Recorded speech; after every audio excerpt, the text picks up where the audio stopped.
chosen one. There is a breath you are holding right now, low, just under the ribs on the left side, and you did not decide to hold it. Notice it before you do anything else. It came in, and it never fully went out. That breath has been held so long that you stopped calling it holding. You gave it another name. You call it being responsible. You call it staying alert. Some of you have carried it long enough that you now call it your personality, and you would not know who you were without it. I want to say something to you inside the first minute, before you have any reason at all to trust me, so that you can check it against your own body instead of against my voice. There are 3 areas in you that were wide open when you were a child. All 3 of them are closed right now.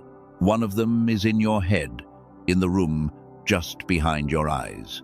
One of them is in your chest, in exactly the place where you just found that breath. And one of them is in your hands. Those are the 3. Those are the areas you were told to clean. And here is the part that is going to cost you something to hear. Not one of them is dirty. Not one of them is a sin. You have spent years apologizing for a condition that was never moral in the first place, and that is the entire reason the apologizing never worked. Now stay with me, because I am going to open something here that I will not close until the very last sentence of this message. By the end of this, I am going to say one word over your life. It is 1 syllable long. It is short enough to fit inside a single breath. It is the word heaven has been using for you the entire time you have been using a different one for yourself. I am not going to say it early. A word said early is only a sound. You will hear it at the end, and when you hear it, something in you is going to recognize that it was yours before you were born. What I am about to tell you did not arrive as a revelation. It arrived the way most true things arrive. It arrived as a pattern, seen again and again, in person after person, in season after season, until it could not be unseen anymore. So I am not going to stand here and tell you what God said to you personally. Anyone who claims to know that with certainty is selling you a certainty they do not have. I am going to tell you what I have watched repeatedly until it had a shape, and you will know inside the first few minutes whether the shape fits you. Here is what you are going to walk away with today, and I want to be specific, because vague promises are how long messages waste your morning. First, you are going to understand something you have never had an explanation for. You are going to understand why every single thing you tried worked for about 11 days and then quietly stopped working. The prayer worked, the fasting worked, the journal worked, the early mornings worked. They all worked, and then they all stopped. And somewhere in there you added your own name to the list of people it does not work for. Nothing failed. It was aimed at the right 3 places in the wrong order, and I am going to show you the order. Second, you are going to feel something. Not later.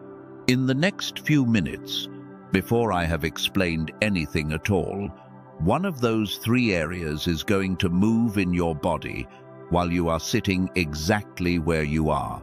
I am not asking you to believe me. I am asking you to watch. And third, you are going to leave here with 3 touches. 3 small physical things under 3 minutes in total that you can do tomorrow morning without buying anything, without learning anything, and without telling a single person. 1 touch for each area. In the order the areas closed, because that is the whole thing. That is the piece almost nobody says out loud. Those 3 areas did not close at the same time. They closed one after another in a sequence, beginning somewhere around your 7th year, and a sequence has to be undone the same way it was made. If you open your hands while the room behind your eyes is still dark, everything that arrives will pass straight through you and land somewhere else. You will call that bad timing. You will call it bad luck.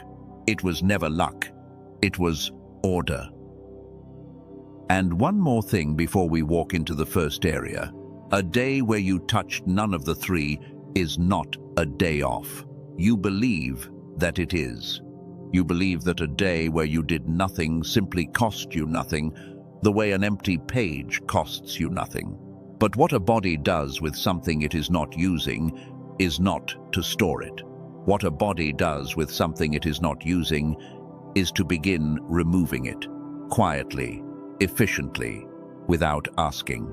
That is why the thing that was working stopped the week you got busy, and why it never came back at the same strength. So do not let a single day pass untouched. Not because heaven is impatient with you. Heaven is not impatient with you. Because the seal thickens quietly, and it thickens most on the days you feel completely fine. Now put 2 fingers just below the center of your ribs and leave them there while I tell you what that spot is.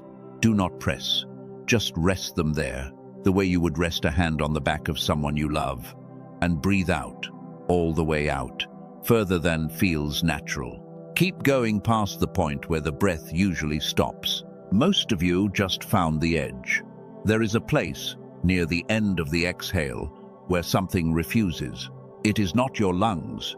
Your lungs are fine. It is a small, tight, ancient decision sitting underneath your ribs that has been declining to let go for so long that it has become the shape of you. That decision has a job. It is not your enemy. At some point in your life it was the correct decision. Something happened, or something kept happening, or something you were waiting for did not arrive, and a part of you decided that the safest way to live was to never fully exhale again. And it worked. That is the terrible part. It worked. You survived on it. But a thing that keeps you alive in one season becomes the thing that keeps you closed in the next, and nobody comes to tell you when the season changed. I am not going to explain the whole mechanism to you yet, because you would only be able to hear half of it right now, and half of it is worse than none. What I will tell you is that the tightness you just located is the second of the 3 areas, not the first. The second. That is why it did not respond when you worked on it directly. You have tried to relax that spot for years. Breathing exercises, baths, weekends away. It let go for an hour, and then it came back before you had unpacked. Because a second thing cannot be opened before a first thing, and no one gave you the first thing. If you felt that edge just now, even faintly, even for half a second, I want you to do something small before we go on. Go beneath this message and write these words. The breath stopped there. 4 words.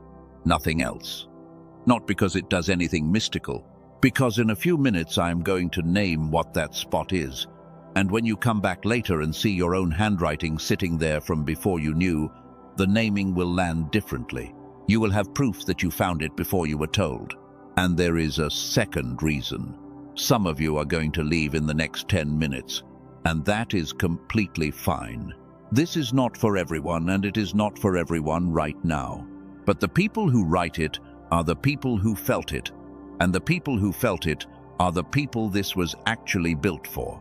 Now, let me take you back much further than the breath, because the breath is not where this started. Picture a lamp, not a modern one, an old one, the kind with oil in the base, and a wick coming up through the center, and a tall glass chimney sitting over the flame to protect it from the wind. A lamp like that, if it burns every night for 40 years, does not end up with dirt on the glass. Nobody comes in and smears it. Nobody neglects it in any way that a court would recognize.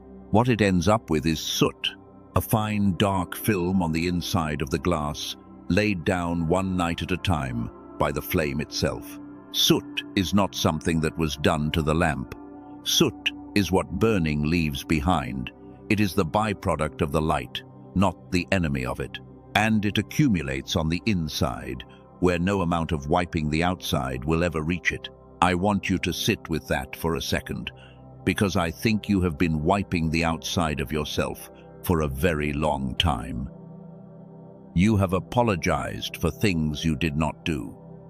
You have forgiven people who never asked to be forgiven. You have gone back over conversations from 4 years ago, looking for the sentence that ruined it.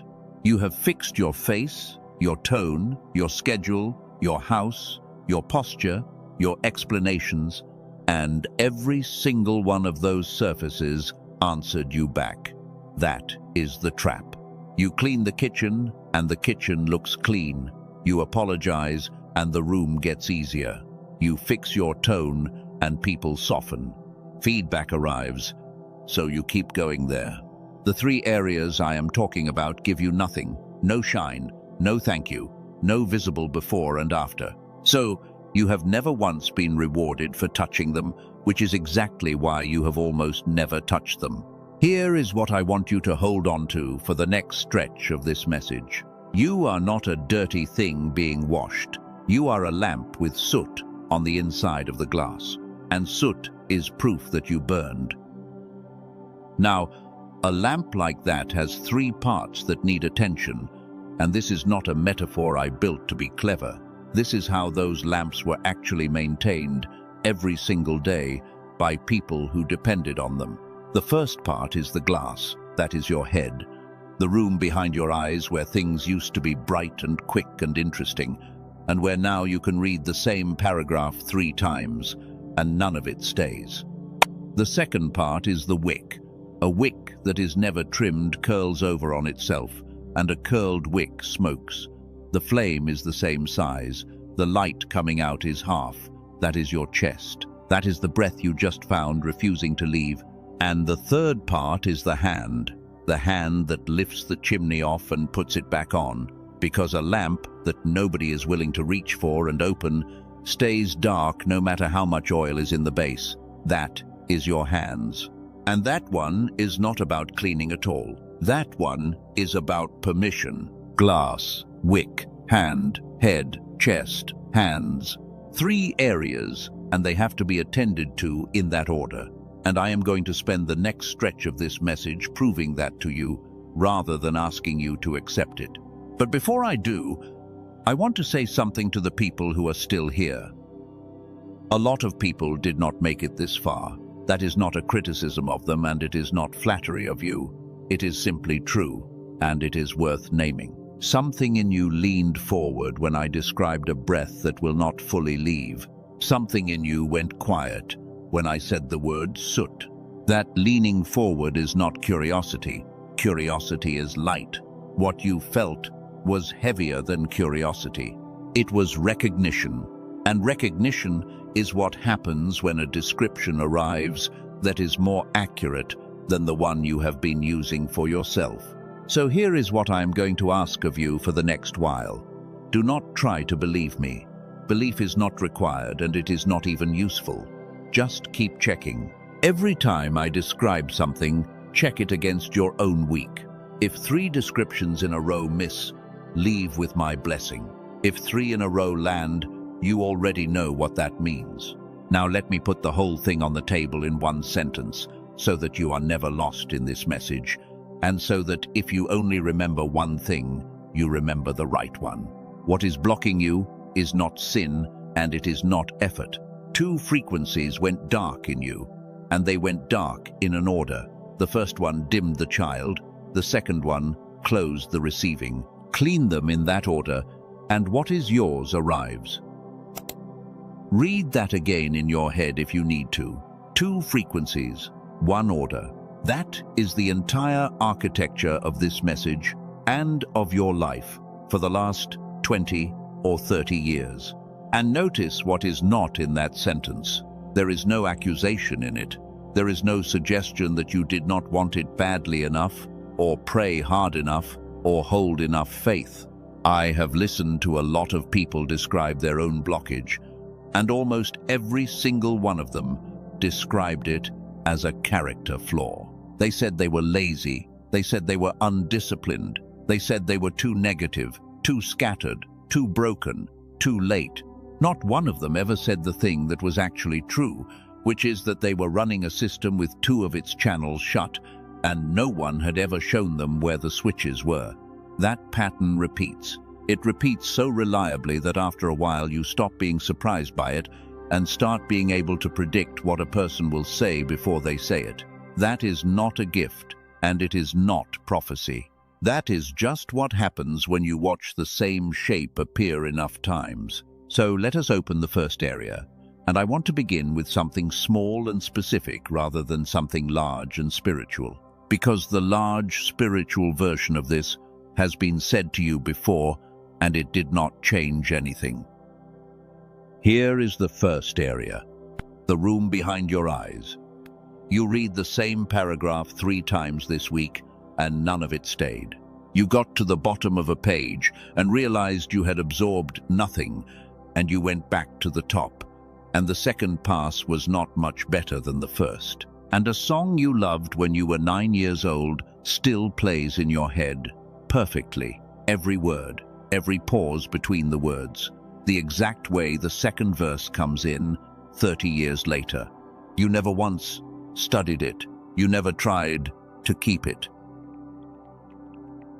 You can name the smell of a specific hallway from a school you attended for 2 years and have not thought about since. You can recall the precise weight of the light in one room, in one house, in one particular part of one afternoon, but you cannot remember why you walked into the kitchen.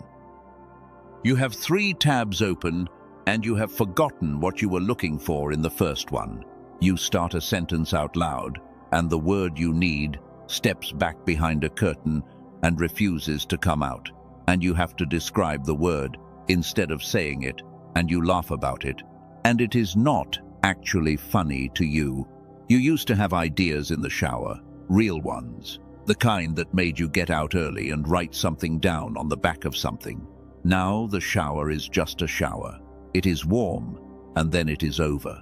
You used to be curious about things that had no use, how a bridge holds itself up, why a certain word exists in one language and not another, what is at the bottom of the ocean. Now, if a thing has no use, you do not have room for it, and you have quietly stopped noticing that you do not. And here is the one that actually stings. Something wonderful happens, something genuinely good, and you notice it, and you approve of it, and you understand intellectually that this is the sort of thing you once would have felt in your chest.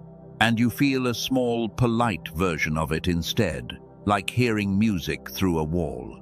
You know exactly what I am describing, and you have a name for it already. You call it age. You say it to yourself in a joking voice, so it does not sound like grief. You say, "You are getting old," and everyone laughs, and the subject changes, and something in you sits down quietly in the back of the room. You call it stress. You say you have a lot going on right now, and you have said that for 6 years running, and the amount going on has changed completely in that time, while the sentence has not changed at all. You call it the screens. You blame the constant scrolling and the noise, and there is something in that. But you also know people who scroll more than you do who are still bright, and you know exactly what that means, and you do not like it. And then there is the one you say to yourself late at night, in the version of your voice that you never use with anyone else. You say that maybe you were never really that bright to begin with, that maybe you peaked early, that whatever you had as a child was not a permanent thing, and you simply were not built to keep it. I want to be very careful here, because that last sentence is the one that has done the most damage to you, and I want to take it apart properly rather than just contradicting it. None of those explanations is what happened to you. Age is not it. If age were the mechanism, the loss would be even. It would take the childhood song along with the kitchen door. It would take the hallway smell along with the reason you walked into the room. It does not. It takes one and leaves the other, perfectly preserved, and a mechanism that selective is not decay. Decay is not selective. Something that removes one type of thing and protects another is not wear. It is a filter. Stress is not it either, although stress is standing very close to the truth. and it has been taking credit for years. Stress explains a bad week. Stress does not explain a bad decade with 3 good weeks in it. And you know the difference because you have had months where the stress genuinely lifted and the brightness did not come back with it. You waited for it. It did not arrive. That was one of the loneliest discoveries of your adult life. The screens are not it. The screens are downstream. Something in you went quiet first, and the noise moved into the space it left, the way water moves into a hole. If you removed every screen from your house tonight, you would not wake up tomorrow as the 9-year-old who remembered the song. You would wake up as the same person in a quieter room. And the last one, the one about not being built to keep it. That one is not even wrong in an interesting way. That one is just false, and I can show you why with something you already have. The song is still in there. You did not keep it. You did not maintain it. You did not review it once in 3 decades. It survived 30 years of everything without any effort from you at all, which means the machinery that holds things like that is still intact, still running, and still fully powered. You do not have a broken container. You have a container that has been sealed at the opening. What is inside is fine. What is inside is exactly as it was. The problem has never been the contents. The problem is the lid, and I need you to feel the difference between those two, because they lead to completely different lives. If you are broken, the correct response is patience and low expectations. If you are sealed, the correct response is to find the seal. You are sealed, and the seal has a name, and I am going to give it to you now, along with the exact year it started. Somewhere around the age of 7, the world began turning you down. Not turning you off, turning you down. The way a hand turns a dial slowly enough that nobody in the room notices the light changing, including the person under it. Before that age, your mind ran in a state that children run in and adults almost never do. Wide open, learning without effort, because learning did not feel like work. It felt like eating. Believing that a thing could be true before you had checked whether it was allowed to be true. Asking a question and then asking another one immediately, without first calculating whether the question made you look stupid. You did not have to concentrate. Concentration is what you do when the attention is not already there.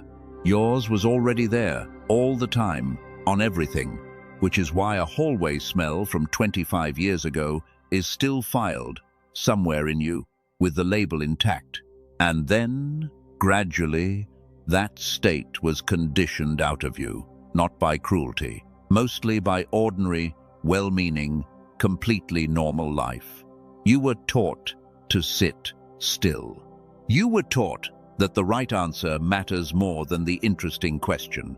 You were taught that some things are silly. You were taught that wonder is something children have and adults grow out of, which is one of the most expensive sentences ever put into circulation. You were taught to worry. Nobody sat you down and taught you that on purpose. You learned it the way you learn an accent, by standing near people who had one. And every one of those lessons was a small turn of the dial. Now I want to be extremely careful with the next part, because this is exactly where messages like this one usually go wrong, and I am not going to do to you what has been done to you before. I have watched this same shape appear in person after person for years, until it stopped being a series of stories and became a single recognizable thing. And because it needed a name, I gave it one. I call it the decline effect. I want to be clear about what that means and what it does not mean. That is my name for it. I am not telling you that scientists gathered somewhere and agreed on that phrase for this. I am telling you it is what the thing looks like from the inside, and I am giving it a name so that you can carry it out of this message and use it. Because that is what a name does. Before a thing has a name, you experience it as weather. It just happens to you, and it seems to come from nowhere, and you have no way to speak about it except by describing your own failure. After a thing has a name, it becomes an object. It sits outside of you. You can point at it. You can say, "That is not me. That is the decline effect, and I can see it happening right now." The decline effect is this: a bright thing quietly declining over years, while everyone around you calls it growing up. That is the whole definition, and I want you to notice that there is no villain in it. Nobody did this to you deliberately. The people who turned your dial were mostly doing their best with what they had been handed, and their dials had been turned by people doing their best too, going back further than anyone can trace. Which is why blame is a dead end here. You cannot get the dial back by finding somebody to be angry at. You get the dial back by understanding that it is a dial, and that dials turn in both directions. Here is how you know the decline effect is what you are looking at rather than something else. 3 signs, and you can check all 3 against your own life in the next 30 seconds. The first sign is selectivity. It takes the new and leaves the old. Anything filed before the decline started is preserved with unreasonable clarity. Anything filed after, it goes in shallow and washes out. If your losses are selective in that direction, you are not looking at decay. The second sign is that effort makes it worse. Real fatigue responds to rest and to effort in predictable ways. This does not. You push harder at the reading and absorb less. You try harder to be interested and become more numb. A thing that resists effort is not a shortage of effort. The third sign is that it lifts, occasionally, for no reason you can identify. A day where you are suddenly quick again. A conversation where the words arrive before you reach for them. An hour in a strange city where everything is interesting. And then it goes. If the capacity comes back at all, even for an hour, the capacity is not gone. Access to it is. Now, is there anything real underneath this? Or am I simply naming a feeling in a comforting way? That is a fair question. And if you are the kind of person who asks it, you are the kind of person I would rather be talking to. There is a large body of research into brainwave activity that has been running for decades in serious places. Work at MIT and at Princeton and at Harvard, along with several other leading research universities, has spent a very long time on the different rhythms the human brain runs in and what changes when one of those rhythms becomes dominant. The fastest of those rhythms is called gamma. In the descriptions that come out of that research, gamma activity is associated with the states you would expect from that list of childhood qualities. Rapid binding of information. Insight, the moment where separate things suddenly connect. Openness. Children show a great deal of that rhythm. Adults, on the whole, show a great deal less. And one of the neuroscientists who spent 34 years of his working life on the subject is a man named Dr. Robert Lake, whose name is going to come up later in this message for reasons that will make sense when we get there. I am not going to overclaim any of that. I am not going to tell you that a laboratory has measured your specific childhood or verified the specific story I am telling you about your 7th year. That would be a lie, and lies in this territory are how people get hurt. What I am telling you is that there is a real and well-studied difference between the rhythm a child runs in and the rhythm an adult runs in, and that the qualities you have been mourning line up with that difference so precisely that pretending it is a coincidence takes more faith than accepting it. Now let me apply this backward, because this is the part that actually changes something. Think about the last 15 years of your life. Think about the things you started and did not finish, the projects that seemed brilliant on the first night and thin by the third, the books bought and abandoned, the courses, the half-learned instrument. You have a story about those years, and the story is that you lack follow-through. You have told that story to yourself so many times that it has worn a channel, and now every new abandoned thing runs down the same channel automatically and confirms it again. That story is not true. Here is what was actually happening. You were attempting to do gamma work, with the gamma turned down. You were trying to sustain interest in a state that no longer generates interest on its own. Every single one of those projects required a supply of natural curiosity to carry it past the difficult middle, and you were running on a reserve tank, and the reserve tank always ran out at the same place, which is why they all died at roughly the same distance from the start. You did not lack discipline. You had extraordinary discipline. Look at what you have carried. Look at the years you got up and did the thing anyway with no fuel in the tank at all. Most people cannot do that for a month. You did it for a decade.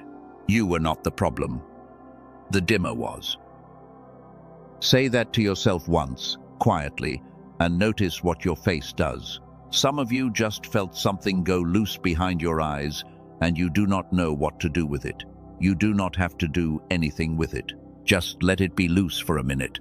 I want to tell you about a woman I spoke with about this, and I am going to leave her name out and leave the details soft, because the point of the story is not who she is. She spent 22 years teaching, primary school, the young ones. She was very good at it, in the specific way that people are good at a thing when they were built for it.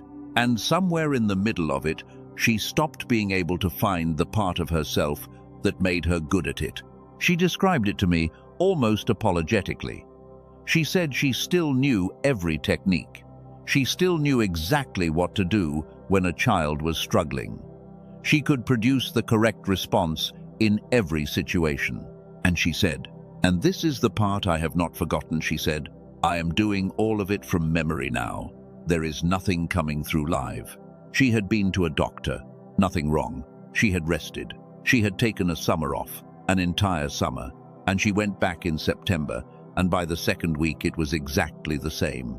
And she had reached the conclusion that most people in that position reach, which is that this is simply what happens, and that she had had her good years, and that the remainder of her working life was going to be an impersonation of the person she used to be.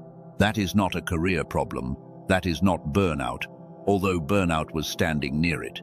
That is a person with intact machinery and a sealed lid, doing 22 years of skilled work through the seal, and being told by everyone, including herself, that the problem was her attitude. I asked her one question. I asked her what she remembered from before she started teaching, not from her training, from before, from when she was small. She was quiet for a while, and then she said, I remember lying on the floor of my grandmother's house with my face very close to the carpet, looking at the individual threads and thinking that each one was a road. And then she cried, and she apologized for crying, which is a thing people do when a part of them that has been away for a long time walks back into the room without knocking. Nothing had been lost. Everything was exactly where she left it. The threads were still roads. She had simply not been able to reach the place where that was true for about 2 decades, and she had reorganized her entire understanding of herself around the assumption that the place had been demolished. So let me say the thing plainly, in the form that I want you to carry out of here. You are not a person who lost the gift. You are a person who has been carrying a dimmed one. Those 2 sentences describe the same set of facts and produce 2 entirely different human beings. One of them is in mourning. The other one is holding a dial. And now I am going to give you the dial, right now, for free, before I have asked anything of you at all. This is small. I want to warn you in advance that it is going to seem too small, and that the smallness is the point. Everything that actually works on this is small, because the thing you are working on is a threshold, not a mountain. And thresholds respond to a touch rather than to force. Here it is. Bring back one ordinary moment from before you turned 8. Not a big one, not a birthday, not a holiday, not the day of the thing that happened. Those are the ones you have already told as stories, and a memory that has been told as a story is a photograph of a memory. It has been handled. The edges are worn off it. I want a boring one. A doorway. The sound the front door made. The particular way light came through a curtain in the afternoon. The texture of a specific chair against the back of your legs. A smell in a car. The weight of a coat. Go and find one now. I will wait. And if you need to close your eyes for a moment, close them. Now hold it for the length of one breath. Just one. Do not narrate it. Do not explain to yourself why you chose it. Do not try to feel anything about it. Just hold the ordinary detail in silence for the length of a single inhale and exhale, and then notice what happened in your chest while you were doing it. There it is, that small flicker, that half second of something warm and slightly painful arriving just below the collarbone is not sentiment. It is not you being moved by your own past. It is the state itself switching on for less than a second because you gave it something it recognized. That is the frequency. It is still there. It has been there the entire time, under everything, behind every year you spent believing it was gone, and it just proved that to you, using a doorway. Now understand what you have just learned, because this is the free lesson, and I want you to have it whether or not you stay for another word of this message. The state is not built. The state is accessed. You do not have to earn the room behind your eyes back. You do not have to become a better person to qualify for it. You do not have to fix your character. You have to open the door of a room you have been standing outside of, and the key is not effort. The key is contact. That flicker is what a touch does. One breath, one ordinary detail from before the dimming started, and something moved. That is area number one, touched for free in under a minute by you just now. And a day when you do that is a different day from a day when you do not. Not because of magic, because of use. Before I go on, because a lot of people just felt something they were not expecting to feel, go beneath this message and put these words down. The door was still there. Write it while the flicker is still warm. It matters that you write it now rather than at the end, because in an hour you will be able to explain it away, and the version of you that felt it before the explaining is the more reliable witness. Now, some of you felt that clearly, and it startled you. Some of you felt almost nothing, and if that is you, the next part of this message is not for you yet, and I am not going to pretend otherwise. I want to say something directly to the ones who felt it, and it will take me under a minute, and then I am going straight back into the teaching because there are two more areas, and the second one is where most of your life is actually stuck. That flicker you just found is exactly what a group of people has spent decades trying to produce on purpose. Not with willpower, not with a course, with sound. There is a recording that exists for that, made by the neuroscientist whose name I mentioned earlier, and it is called The Genius Song. It runs about 7 minutes. It uses a very old and very well-studied principle in which two slightly different tones are delivered to the two ears, and the brain, doing what brains do, produces a rhythm of its own in response. There is a second one, and this one is not about the room behind your eyes at all. It is called the wealth signal, and it belongs to the third area, the hands, which I have not explained to you yet. It was released by a different researcher entirely, a former Stanford neuroscientist named Dr. Stephen Newton, who broke from the establishment in order to put that work out into the world. I am telling you both names now, early, rather than saving them for the end, because I do not want you sitting there for the next stretch of this message, wondering whether something is going to be sold to you. Something exists. That is all I am saying at this point. One restores, one receives, and they only work in that order, for a reason you are going to understand completely before this message ends. Both of them are beneath this message and in the pinned comment, and they will still be there in an hour. And nothing in the rest of what I am about to teach you requires either of them. Now come back with me, because I promised you 3 areas, and I have only properly opened one. And I want to show you what happens on the mornings after. The mornings when the room behind your eyes has been touched for a few days in a row, and the dial has come up even slightly. Picture a morning some months from now. Not a special morning, a Tuesday in the middle of something ordinary. You open your eyes before the alarm, and there is a gap of about 4 seconds before your mind starts its list. You have not had that gap in years. Your mind has been starting the list before your eyes are fully open, and the first item on the list has always been the same item. And in that gap, before a single thought arrives, something in your chest is already different. Not happy. That is not the word. Interested. There is a small forward lean in you toward the day, and it got there before you decided anything. You lie there for a moment.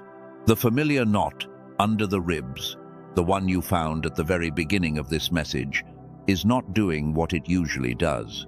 It is present, but it is quiet, the way a dog that used to bark at everything eventually stops getting up.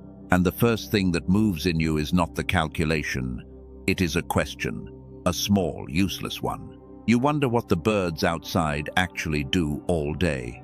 You wonder it the way you would have wondered it at 6 years old, with no follow-up, thought about whether that is a productive thing to wonder. You get up. The kettle. The window. And halfway through pouring the water, you notice that you have been standing there watching the steam, and that you were not being efficient, and that nothing bad happened as a result. Later that day, someone says something to you, and you hear the whole sentence, not the first half while preparing your reply, the whole thing. And you notice that you heard it, which means the part of you that notices is awake too. And in the evening you pick up something you abandoned, a book, an instrument, a half-finished thing in a drawer, and you get further into it than you expected. And the reason you get further is not that you finally found discipline, it is that the difficult middle stopped being difficult because interest arrived to carry you across it, the way it used to when you were 9.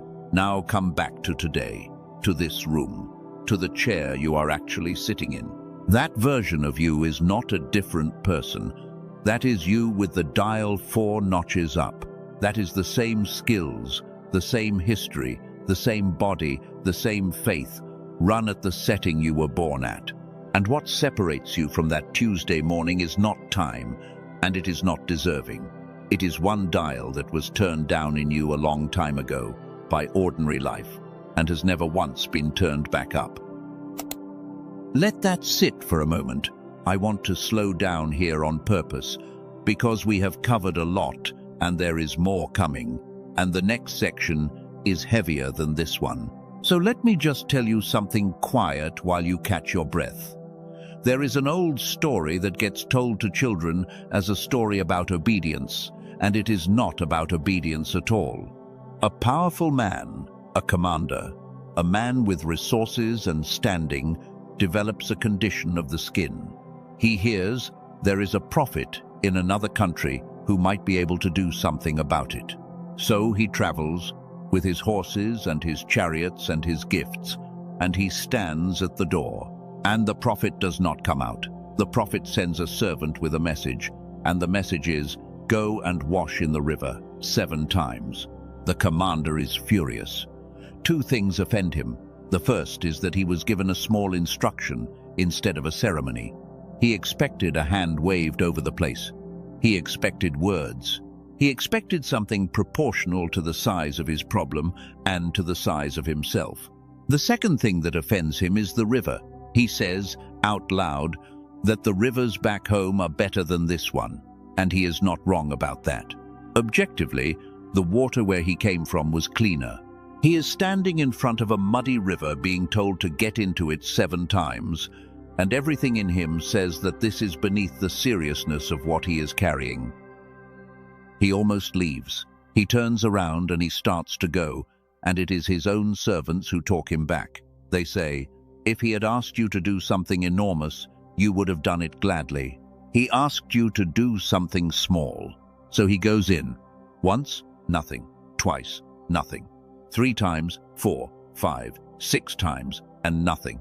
And I want you to sit inside those 6 for a second, because that is where you have lived. 6 is the number where every sensible person stops. 6 is enough repetitions to conclude that it does not work. 6 is where you stopped with the journal, the prayer, the morning routine, the thing your friend swore by. And on the 7th, his skin came back like the skin of a child. Now, people preach that story as a lesson about humility, and there is humility in it. But the mechanism of that story is not humility. The mechanism of that story is that a small thing repeated in the correct order does what a large thing done once cannot. He did not need a stronger act. He needed a 7th one. And every single thing about his instinct, his intelligence, his standing, and his experience told him to stop at 4. That is the entire reason I am spending so long with you today.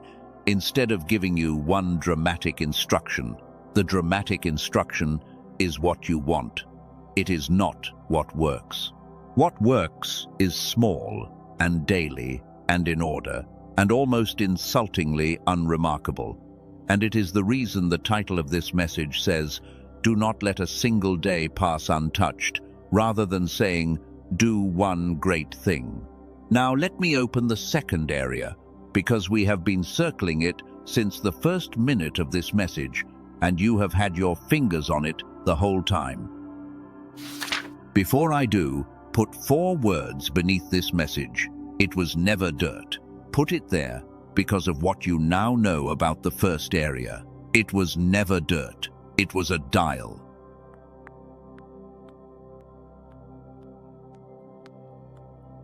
It was never dirt, and in about 10 minutes, you are going to know the same thing about the second one, and it is going to be harder to accept there, because the second one feels like character.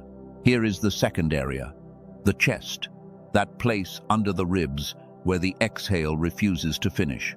And I want to name the symptom precisely, the way I did with the first one, because vague descriptions let you off the hook and precise ones do not.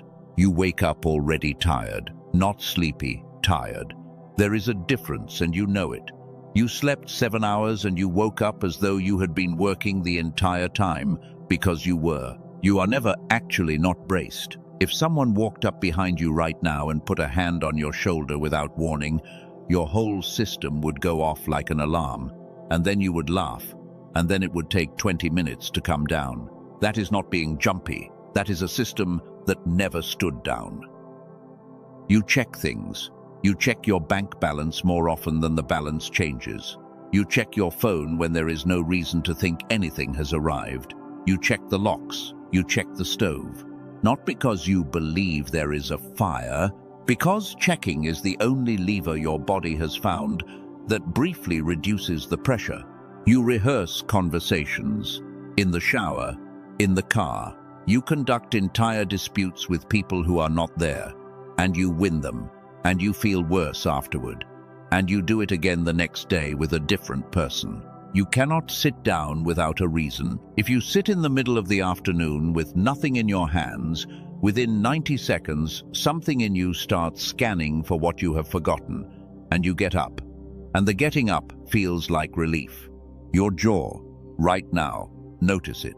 Notice where your tongue is. Notice your shoulders, which are almost certainly higher than they need to be for the task of sitting. And the exhale, the one that does not finish. That is the flagship of all of it, because breathing out fully is a thing the body only does when it has decided that nothing is coming. And your body has not decided that in a very long time. Here is what you have called all of this. You have called it being responsible. You have called it caring more than other people.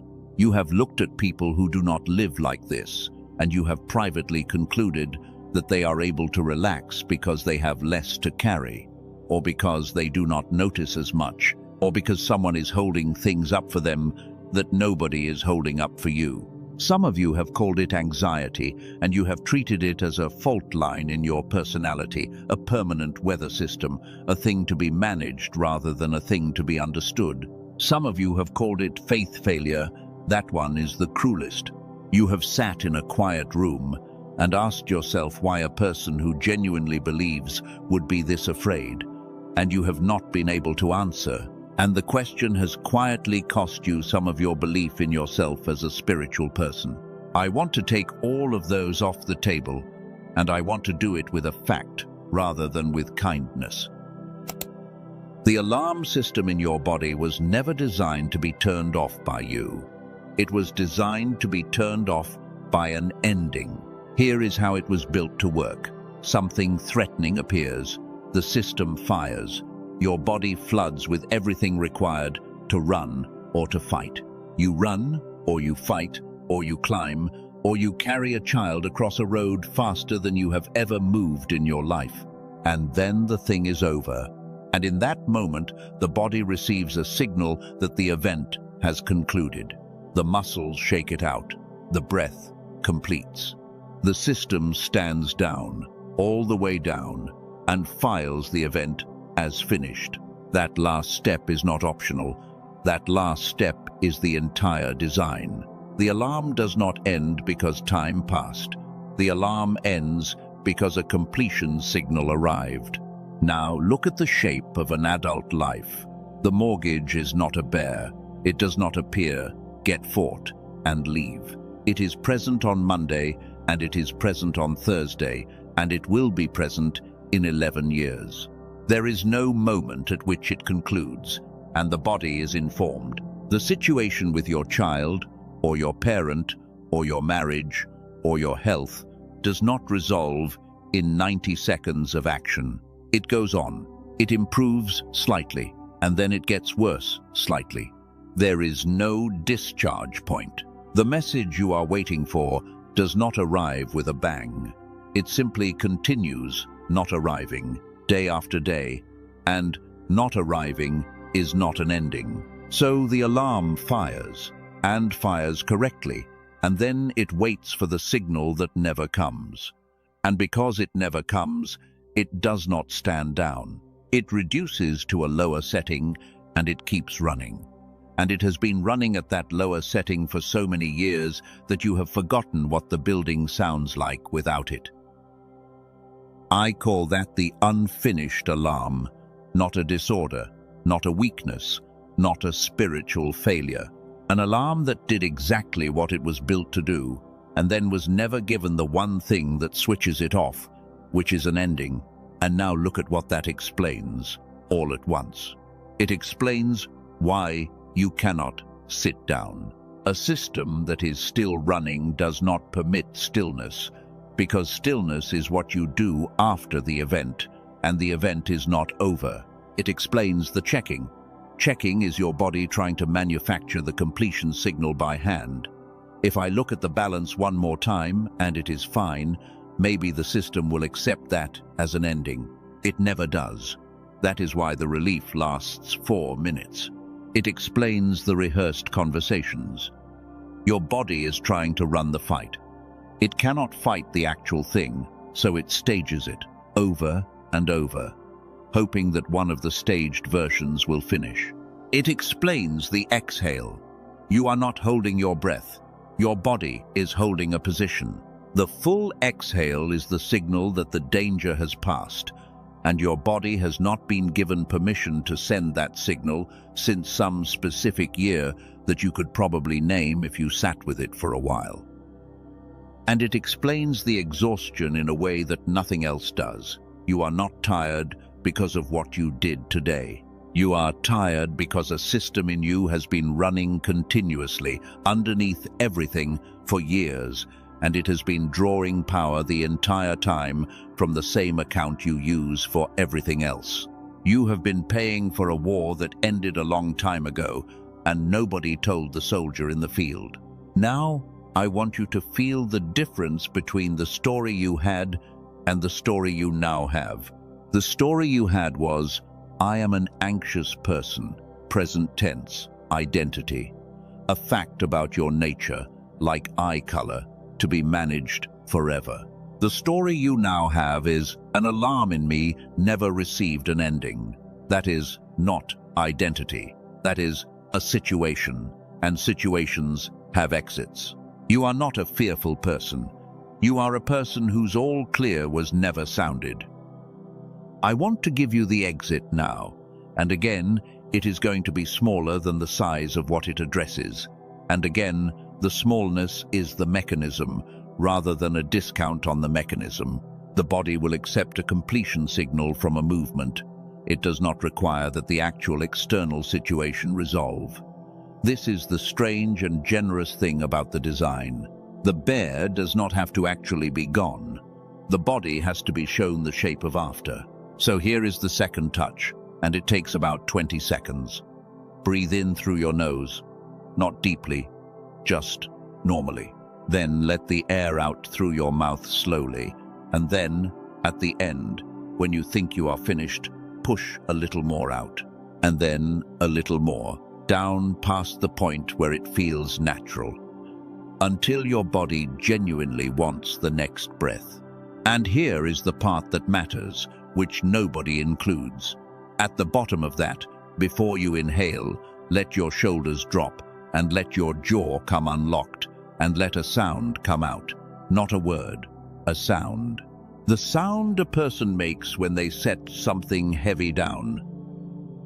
Do it once. Now, that sound is the completion signal. It is the oldest one there is. It is the noise the body makes on the other side of the event.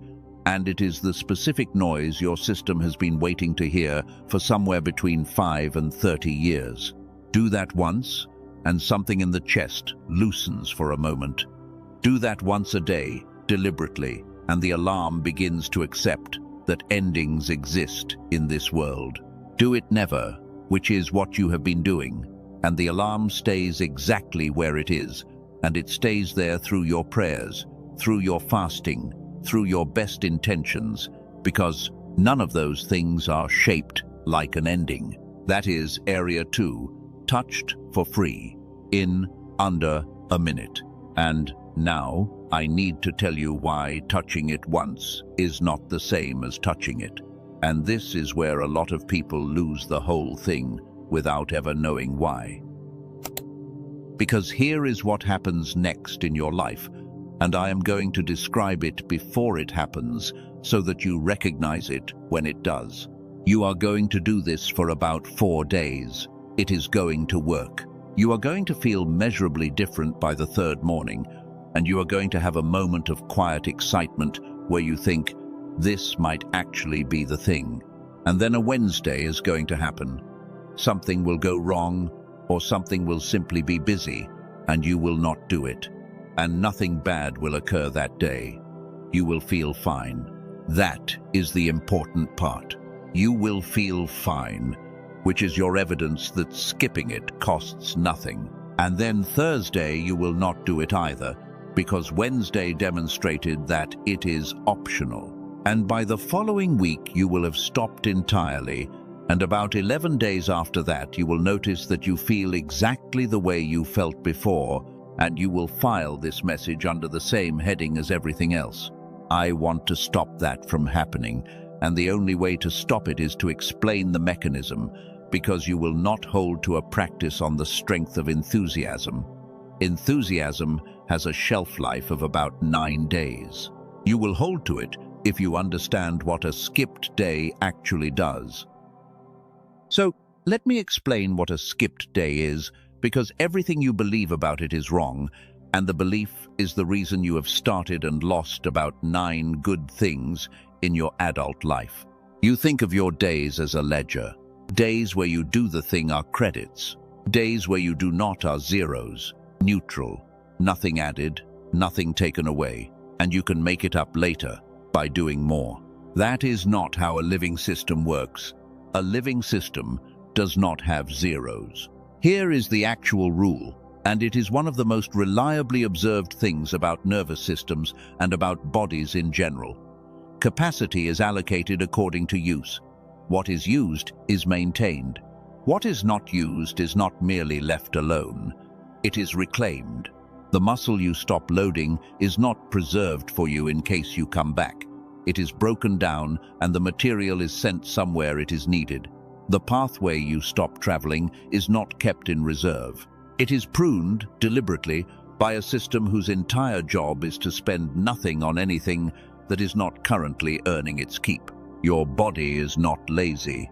Your body is an accountant, and it is a ruthless one. And it does not have sentimental attachments to capacities you are no longer using. So, a day where you touched none of the three areas is not a zero, it is a small withdrawal. It is a line item on a report that goes upstairs, and the report says, not in use. I call that the untouched day. And here is the part that is difficult, and that I want you to sit with rather than skip past. The untouched day does not feel like anything. That is its entire power. If skipping felt like something, you would not skip. If the third day of not touching produced a symptom, you would have solved this in your 20s. It produces nothing. It produces a perfectly ordinary Wednesday. And then 11 days later, it produces the collapse. And by then, the 11 days are between you and the cause, and you cannot see the line connecting them, so you draw a different line, and the different line always ends at your own character. This is the great deception of every good thing that has ever slipped away from you. The cost is silent and delayed. The evidence arrives too late to be attached to the decision. Now look back at your life with that in your hand. The prayer life you had at 26 that was genuinely alive and then was not. There was no dramatic loss of faith. There was a week where you were moving house, the morning routine that changed everything for a month. There was a period of illness in the family. The instrument, the language, the writing, the running, not one of them ended in a decision. Every single one of them ended in a gap, and then a second gap, and then a reclassification. And in every single case, you concluded the same thing about yourself. You concluded that you are a person who does not stick with things. You have said that sentence about yourself so many times that it has become a load-bearing wall in your identity. It is not true. You are not a person who does not stick with things. You are a person who was competing against a reclamation system with willpower without ever being told the system existed. And you were not losing because you were weak. You were losing because willpower is the wrong tool entirely. Willpower is a large force applied occasionally. What defeats reclamation is a small force applied without gaps. Those are opposite strategies, and you have been bringing the wrong one to the fight for 30 years and calling the result a character flaw. So here is the rule that comes out of this, and it is the most useful sentence in this entire message, and I want you to write it somewhere. You will see it tomorrow. 10 seconds counts. 0 seconds does not. That is it. That is the whole thing. The difference between 10 seconds and 0 seconds is not small. It is the difference between in use and not in use, which is the only distinction the system upstairs actually reads. It does not read duration. It does not read quality. It does not read how you felt about it. It reads whether the line was traveled. So on the worst day of a bad month, when you have nothing, when you are sitting on the edge of the bed at 11 at night with your shoes still on, you do not need a session. You need one ordinary memory from before you were 8, held for one breath. You need one long exhale with a sound at the bottom of it. You need one hand opened for 3 seconds, which is the third area, which I have still not explained to you. That is under a minute, on the worst day, and that minute is not a lesser version of a good day. In the only ledger that matters, that minute is a full entry. This is why the instruction is what it is. Not do something enormous, not transform your life. Do not let a single day pass untouched. Now go and put this beneath this message. 10 seconds counts. Put it there for the version of you that is going to be sitting on the edge of the bed at 11 at night in about 3 weeks, because that person is going to need to have seen those 3 words in their own handwriting. And now, since we are on the subject of washing, I want to give you something that took me a long time to find and that I think will reorganize something in you permanently. The word we translate as clean in the oldest layers of this teaching does not mean what you think it means. In the Hebrew of those texts, the word is tahor, and tahor does not mean innocent. It does not mean forgiven. It does not carry a courtroom in it at all. Tahor means pure in the sense of unmixed, clear, free of what has been added to it. It is the word you would use for gold with nothing else in it, or for water you can see the bottom through. And in the Greek of the later texts, the word is katharos, and katharos means the same thing. Clean in the sense of clear, unadulterated, without admixture. It is the root that the word catharsis comes from, which is why catharsis does not mean being punished. It means being emptied of what was clouding you. Sit with that for a second, because I want you to feel how much of your life has been organized around a mistranslation. Every time you have heard that you should be clean, some part of you heard that you should be innocent. And you knew you were not innocent, because nobody is. And so the instruction has functioned in your life as a permanent accusation you can never satisfy. But the instruction was never moral. The instruction was optical. It never said, be a person who has done nothing wrong. It said, be a thing that light can pass through without being scattered.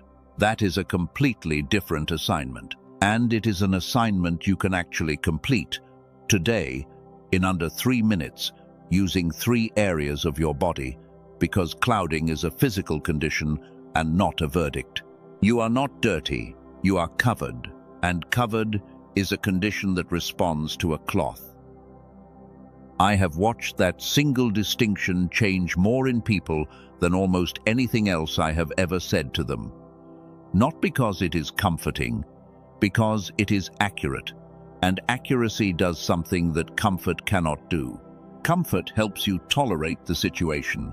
Accuracy lets you leave it.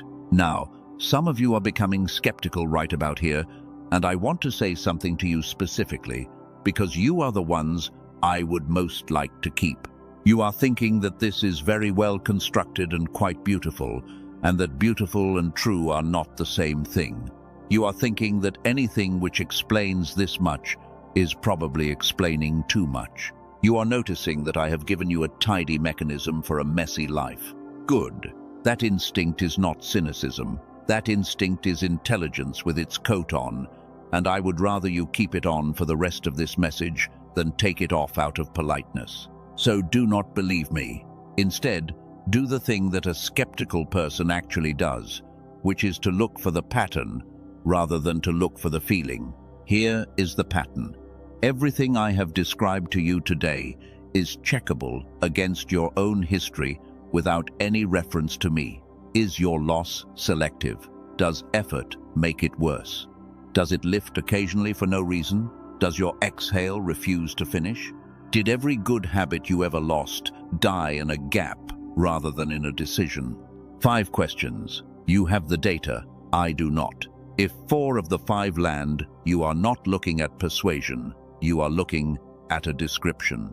And if only 1 lands, then I would genuinely rather you close this now and got your afternoon back.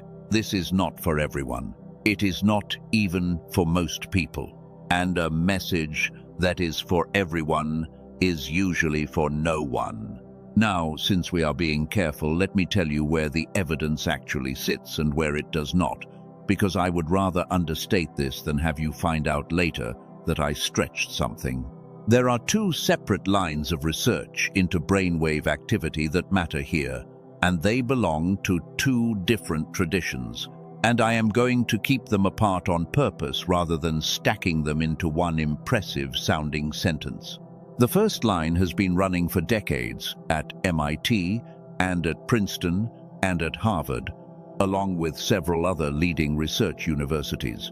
That work is concerned with the fast rhythms and with what changes in perception and learning when those rhythms are present in strength. Dr. Robert Lake spent 34 years inside that field.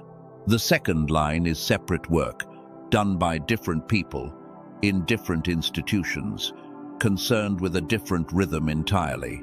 That work has been carried out at Stanford and at Boston University and at other research institutions, and it is concerned with what happens when a person is stuck in the fast, alert rhythms and cannot drop into the slower, receptive one.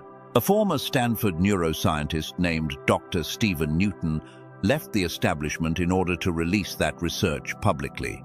Two traditions, two sets of researchers who have no relationship with one another whatsoever. I am not going to tell you they were colleagues, or that one taught the other, or that they ever met, because, as far as I know, none of that is true, and inventing it would be exactly the kind of thing you are right to watch for. What I will say is that two independent lines of inquiry arrived at descriptions that fit together like two halves of a broken plate, and that when independent things converge, that convergence is worth more than any single impressive claim.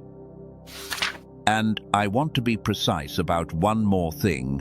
Nothing in that research was done about you. Nobody measured your 7th year. Nobody has proven that a recording does a specific thing to a specific person on a specific timeline. Anybody who tells you otherwise is handing you a certainty that does not exist. What exists is a pattern described repeatedly by serious people that lines up with the thing you can feel in your own chest right now. That is what I have. I am not going to inflate it. Now let me come back to the road, because I have given you 2 of the 3 areas, and I owe you the 3rd. But before the 3rd, there is one more piece of old wisdom that I have to put in your hands, because it is the closest thing to an instruction manual that exists for what we are doing, and almost everyone who hears it as something else entirely. There was an evening, near the end, when a teacher got up from the table, took off his outer garment, wrapped a towel around himself, poured water into a basin, and began to wash the feet of the people at that table. These were people who had bathed. This was not a group of unwashed men. In that culture, in that climate, you bathed before you went to a meal. They had all done it. They arrived clean. And one of them refuses. He says, "You are not washing my feet."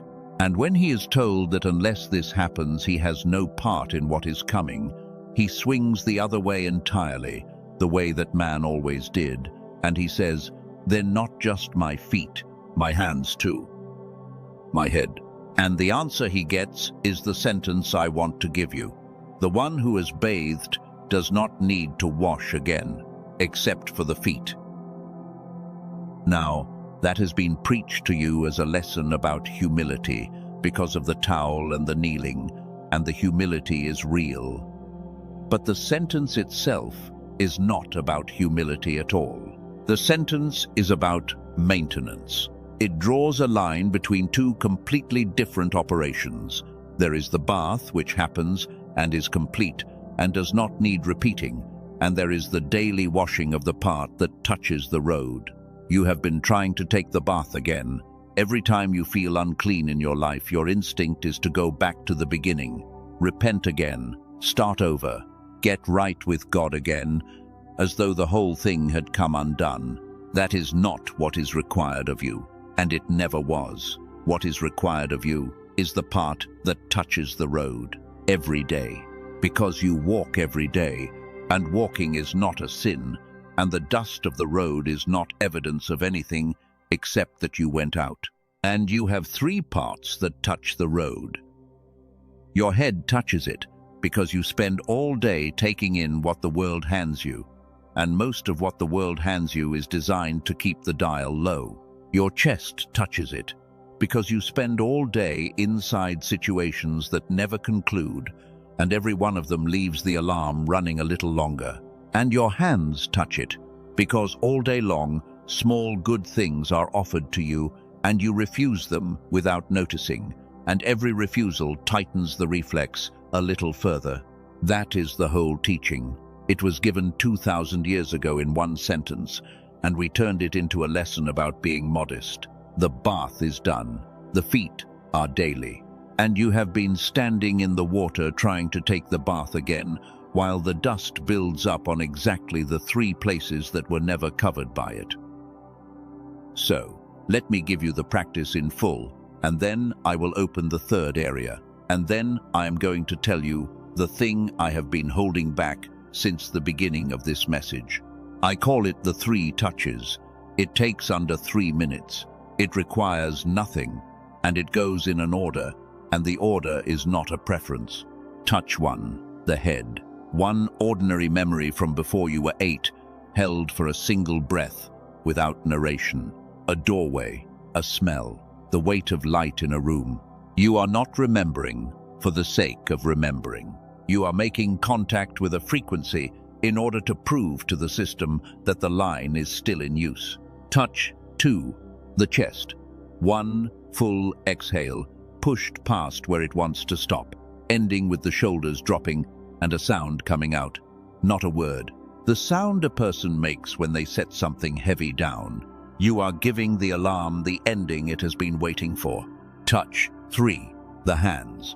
And I am going to explain this one properly in a few minutes, but the physical action is this.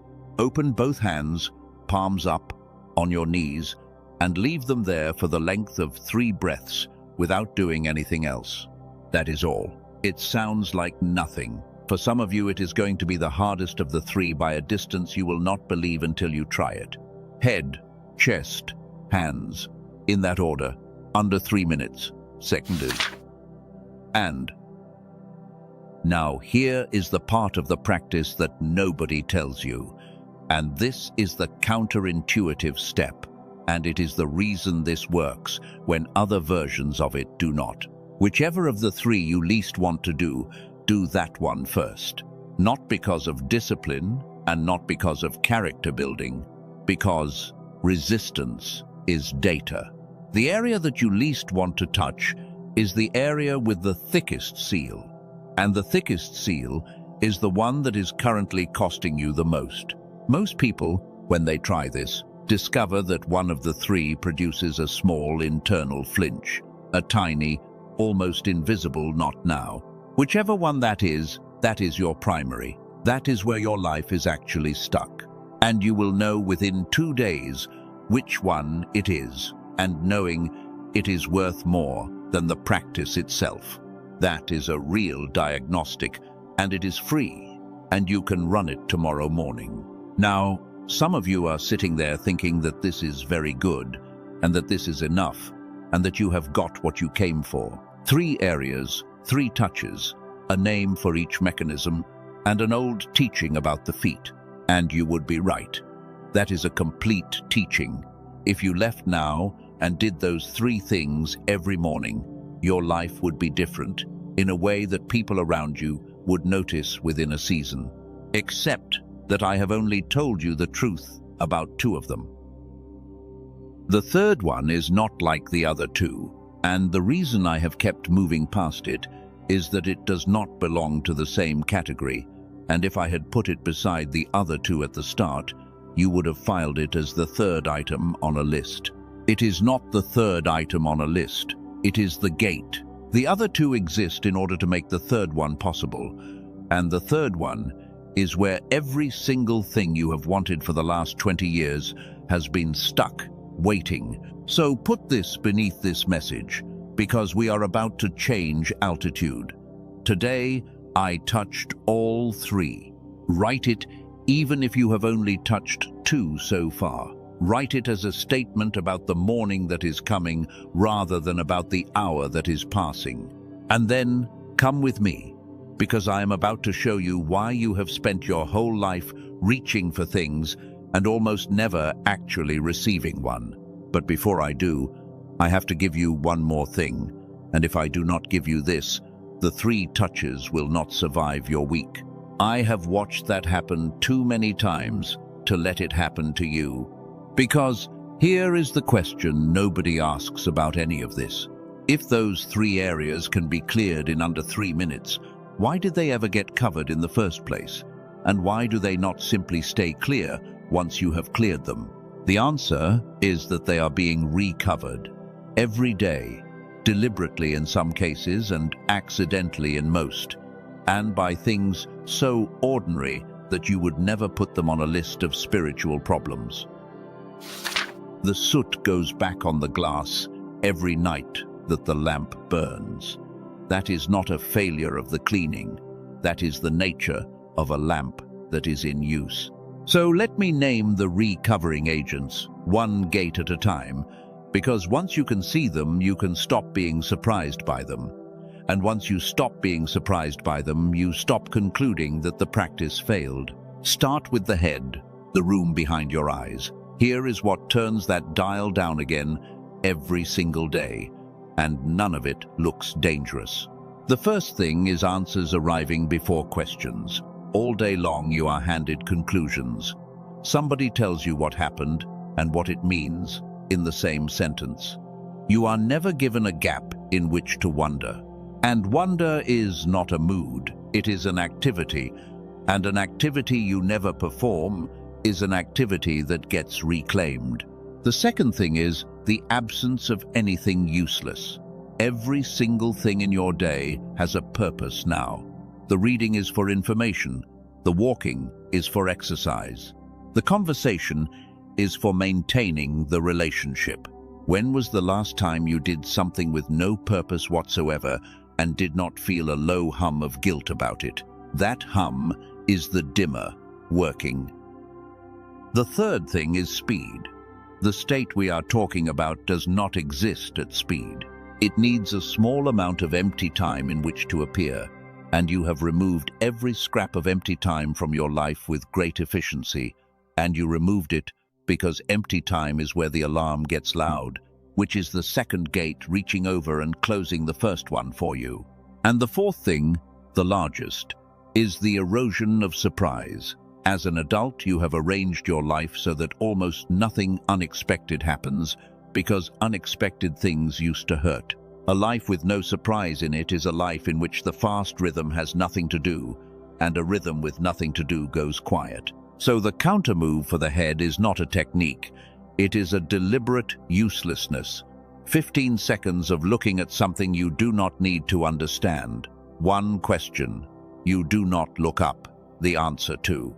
One walk with no destination, and the memory from before you were 8, which is simply the most reliable way anyone has found to reach a state that has no other door. Now the chest.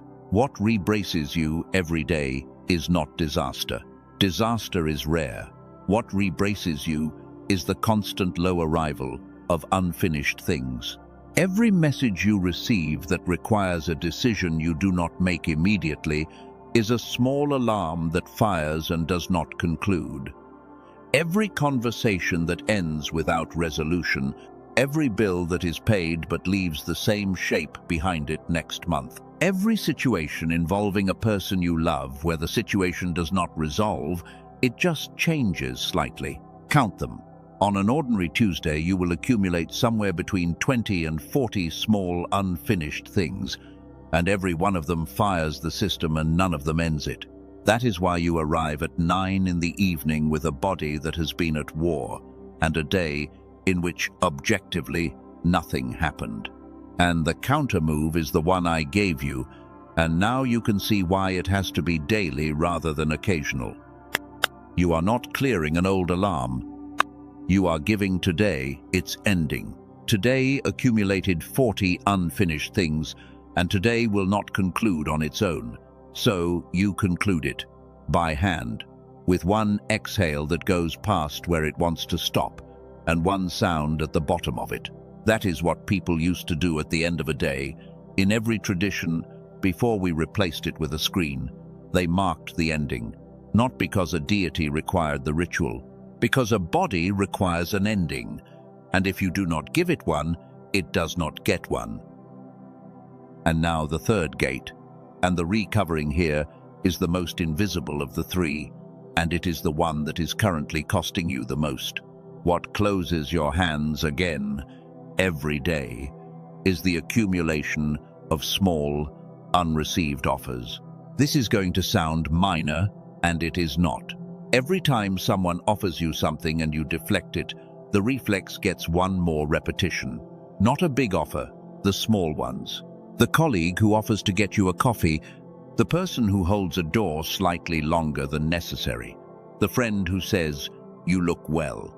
You deflect 5 or 6 of those a day without noticing a single one. That is roughly 2,000 repetitions a year of a reflex that closes a gate, performed with total unconsciousness while you pray in the evening for something larger to be given to you.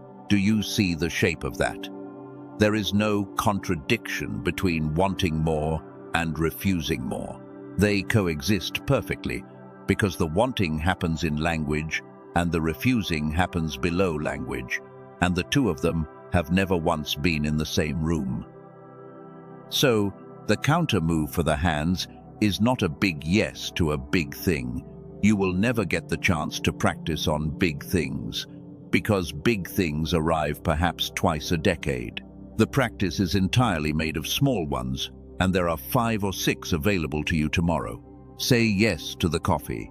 Say thank you and stop talking. Let the door be held. Let the compliment sit there without being handed back. And each time, watch the small movement in your chest that tries to make it fair. That is the whole of the third practice, and it happens out in the world rather than in a chair, which is why it is the one that changes your life fastest and the one almost nobody does. Now, I want to give you a way to know which of the 3 is currently your primary, because that changes what you should focus on, and you can determine it tonight. Think back over the last week and find the moment you felt most tired, not sleepy. Tired in the way that sleep does not fix. Now, in that moment, what were you doing? If you were doing something that should have been interesting and it was not, your primary is the first gate. The tiredness of a dimmed mind feels like gray, like effort applied to something that used to be effortless, like reading a page 4 times. If you were doing nothing at all and could not settle, your primary is the second gate. The tiredness of an unfinished alarm feels like being wired, like wanting to lie down and being unable to, like a hum with no source. And if you were around people and felt strangely alone, or if you had just been given something and felt a weight instead of warmth, your primary is the third gate. The tiredness of a closed hand feels like being separate, like watching a room through glass, like being fed and still hungry. Gray, wired, or separate, that is the diagnostic. It takes 10 seconds and it is more accurate than almost anything you will pay for. And I want to tell you something about the answer most people give. Most people, when they run that honestly, find that all 3 are true on different days. And when they see that, they usually feel a small drop, because 3 problems sounds worse than 1. It is the opposite. 3 symptoms of one sequence is much better news than 3 separate problems, because a sequence has an entry point and separate problems do not. You do not have to fix 3 things. You have to enter one chain at the correct end. And the correct end is always the same end, the head first, always. Even if your primary is the third gate. Especially if your primary is the third gate. Because if you go straight at your hands, you are working against a signal, and you will win for a while on willpower, and then you will lose, and you will add it to the pile. Enter at the head. The head brings the room up. The room coming up quiets the alarm, because a system that can see does not need to brace. The alarm quieting frees the space where receiving happens. And then the hand opens without being forced, which is the only way a hand has ever stayed open. That is why the order is not a preference. That is why it was said in that order 2,000 years ago.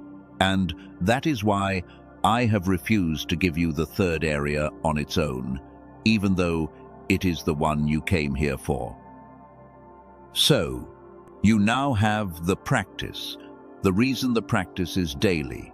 The 4 things that recover each gate, the counter move for each, and a 10-second diagnostic for finding your primary.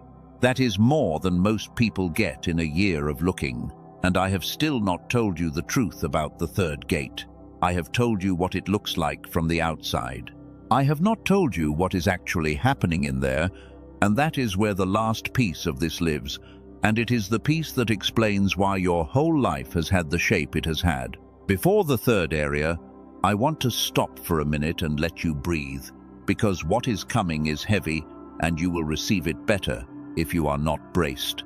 So let me tell you a small thing that has nothing to do with mechanisms. There is a story about a widow whose husband has died leaving debts, and the creditors are coming for her sons. She goes to a prophet and he asks her what she has in the house. She says, "Nothing, nothing at all. Only a small jar of oil." And he tells her to go to her neighbors and borrow vessels, empty ones. And he says a strange thing. He says, "Do not gather a few." She goes home with her sons, and they shut the door, and she begins to pour from the small jar into the borrowed vessels. And it keeps pouring. One vessel, then another, and the small jar does not run out. And then there is a line at the end of that story that almost nobody notices, and it is the entire point. She says to her son, "Bring me another vessel." And he says, "There is not one left." And the oil stopped. Not because the oil ran out. The oil never ran out. The oil stopped because there was nothing left to receive it into. I want you to sit inside that sentence for a moment, because it is the most accurate description of your adult life that exists in any old text. The supply was never the problem. It has not been the problem for a single day of your life. What has been the problem is capacity, and capacity is not a spiritual state, and it is not a level of deserving. Capacity is a vessel, and vessels can be closed, and a closed vessel and an absent supply look absolutely identical from the inside. That is why you have prayed for more and received the same amount. Not because heaven declined, because there was no vessel open at the point of delivery. And notice the instruction she was given. Not believe harder, not deserve it more. Go and get vessels, and do not gather a few. The work was entirely on the receiving end. Now let me say something about why nobody teaches this, and then we are going into the third area properly, and we will not come back out of it until the end. There is a version of a human being that a system prefers. A person whose curiosity has been turned down does not ask difficult questions about how things are arranged. A person whose alarm never stands down is easy to move with fear and easy to sell relief to.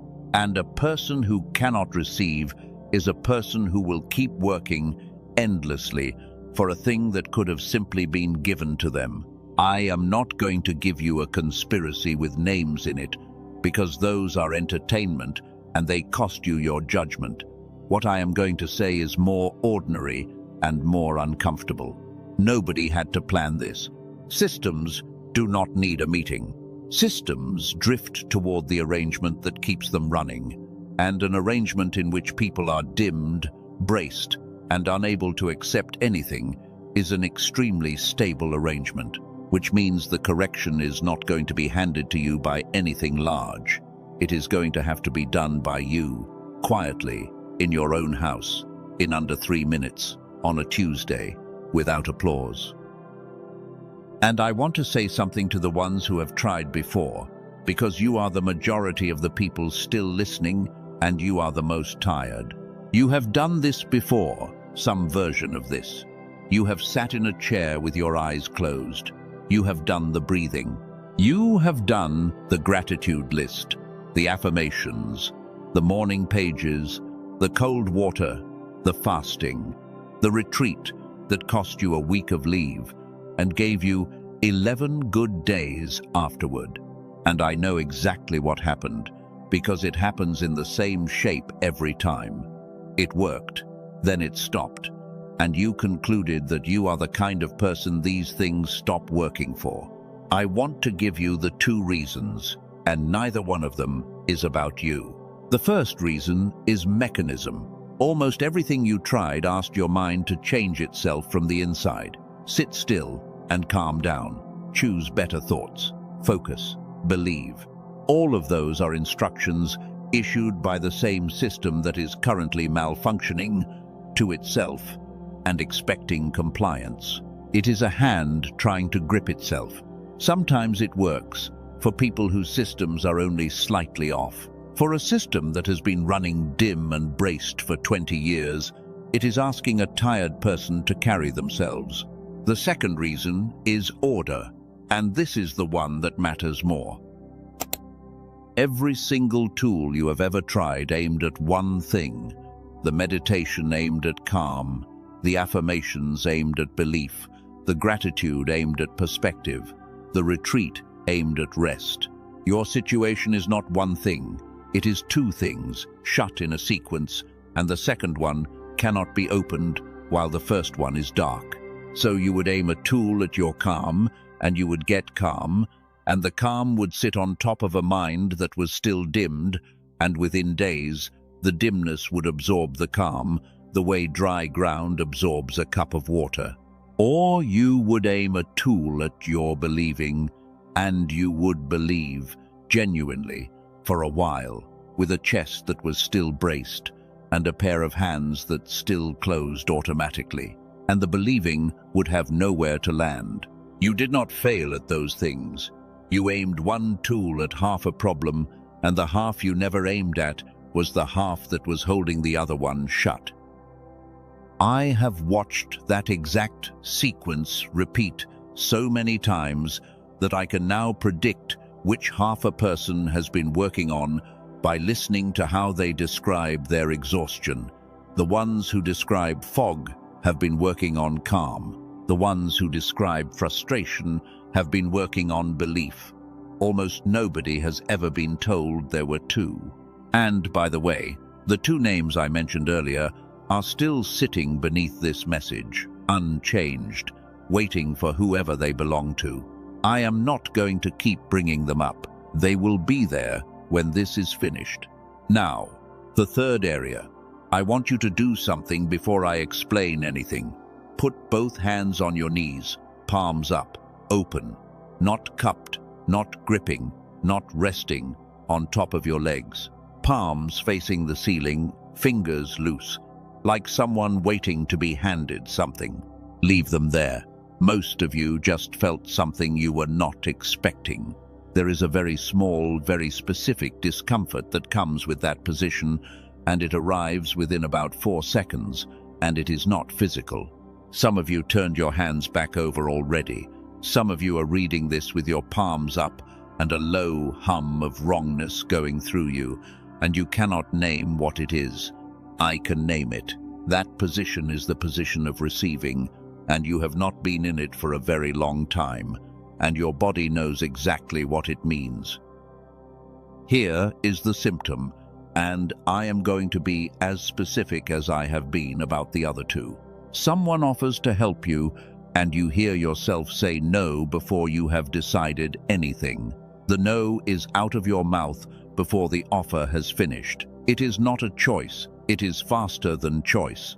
Someone gives you a compliment and you hand it back. You say it was nothing. You say you got lucky. You point at somebody else who helped. You have a small library of sentences whose only function is to make sure that nothing lands. Someone buys you a coffee and you feel a debt open in your chest, and you will carry that debt around for 2 weeks and pay it back with something slightly larger. and you will feel relief when the ledger closes. You have a hard time being given a seat, a hard time letting someone carry something, a hard time letting a conversation be about you for more than 90 seconds before you turn it around.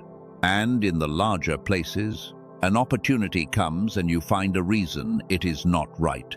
A door opens and you inspect it for so long that it closes. Somebody wants to introduce you to somebody and you say you would not want to trouble them. You have wanted more your entire life, and you have refused 100 small arrivals of it without noticing one. Now, here is what you have called that. You have called it independence. You have said, with some pride, that you do not like to owe anyone anything. You have built an entire identity around being the one who gives rather than the one who takes, and you have received a great deal of approval for it, which is part of why it has never been examined. Some of you have called it humility. You have believed that refusing is the modest thing to do, and that accepting easily would be a kind of greed. Some of you have called it not being ready. You have a private standard, and you have not met it yet.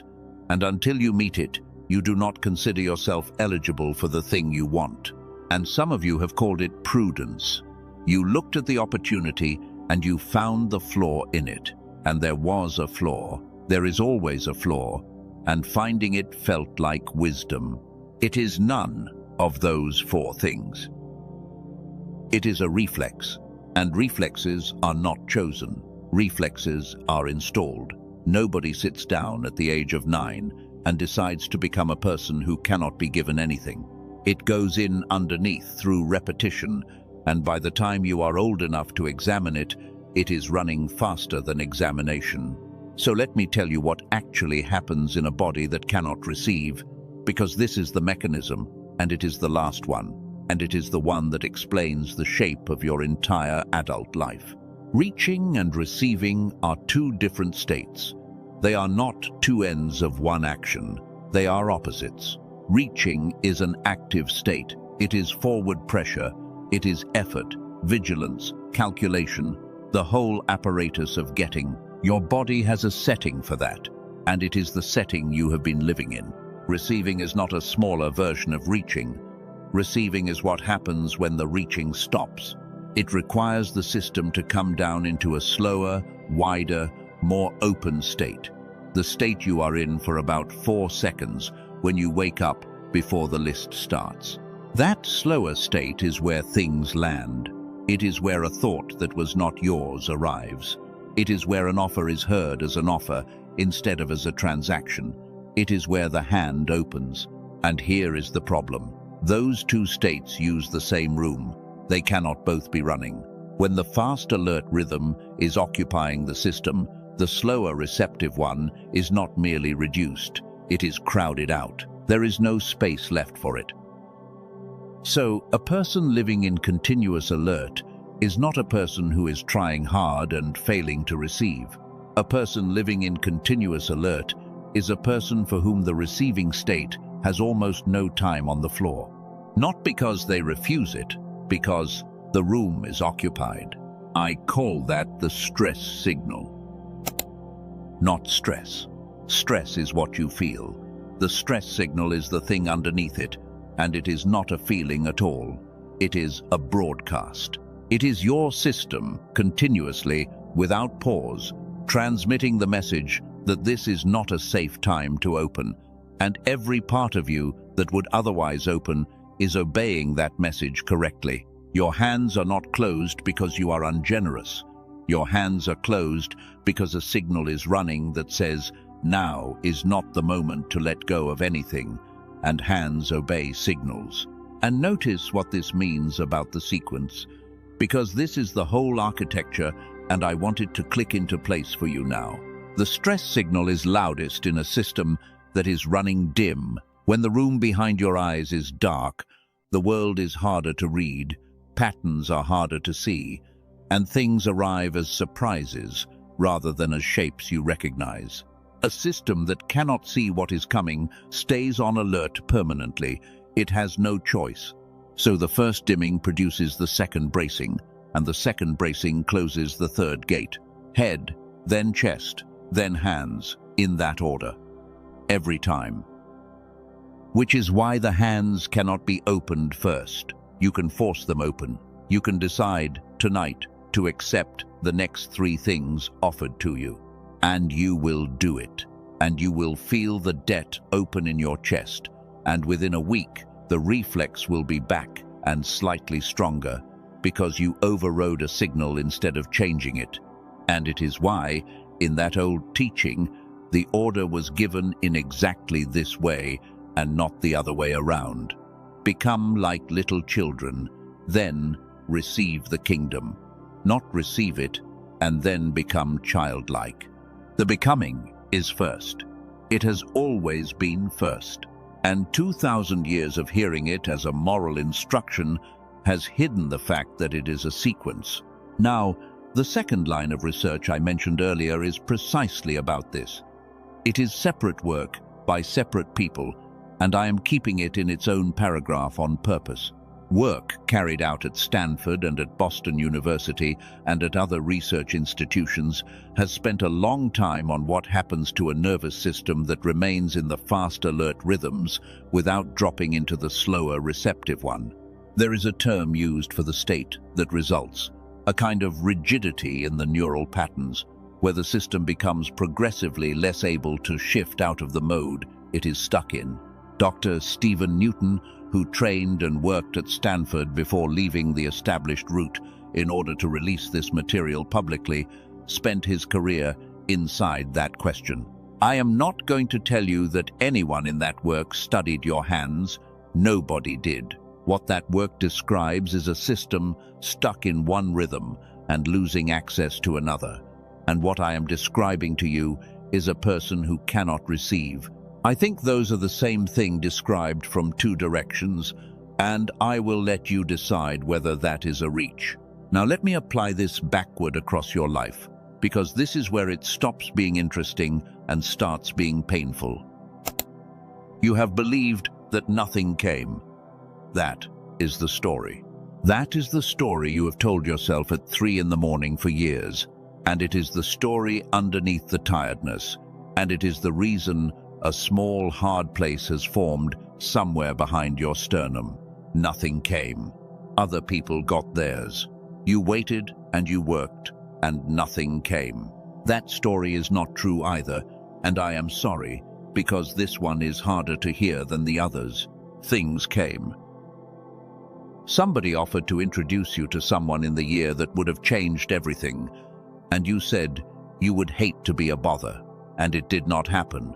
And you have not thought about it since. Somebody wanted to invest a small amount in the thing you were building, and you told them it was not ready yet, because you have never once considered anything ready. Somebody stayed in a doorway a beat too long because they wanted to say something to you, and you filled the silence with a joke, and they left. Somebody said you were good at this, and you said you got lucky, and they never said it again, because people only offer that twice. Somebody handed you a smaller thing, a seat, a cup of tea, an afternoon, a hand on the back, and you improved it, or deflected it, or paid it back within the hour, so that nothing would be owed. There was never a life of scarcity. There was a life of arrivals you were built to deflect. Sit down inside that for a moment. Do not rush past it.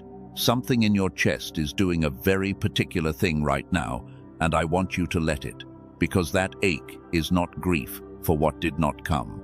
It is grief for what came and was turned away at the door by a reflex you did not choose and could not see. And now I want to tell you about a man, and I am going to keep him anonymous, the way I keep everyone anonymous, because the details are not the lesson.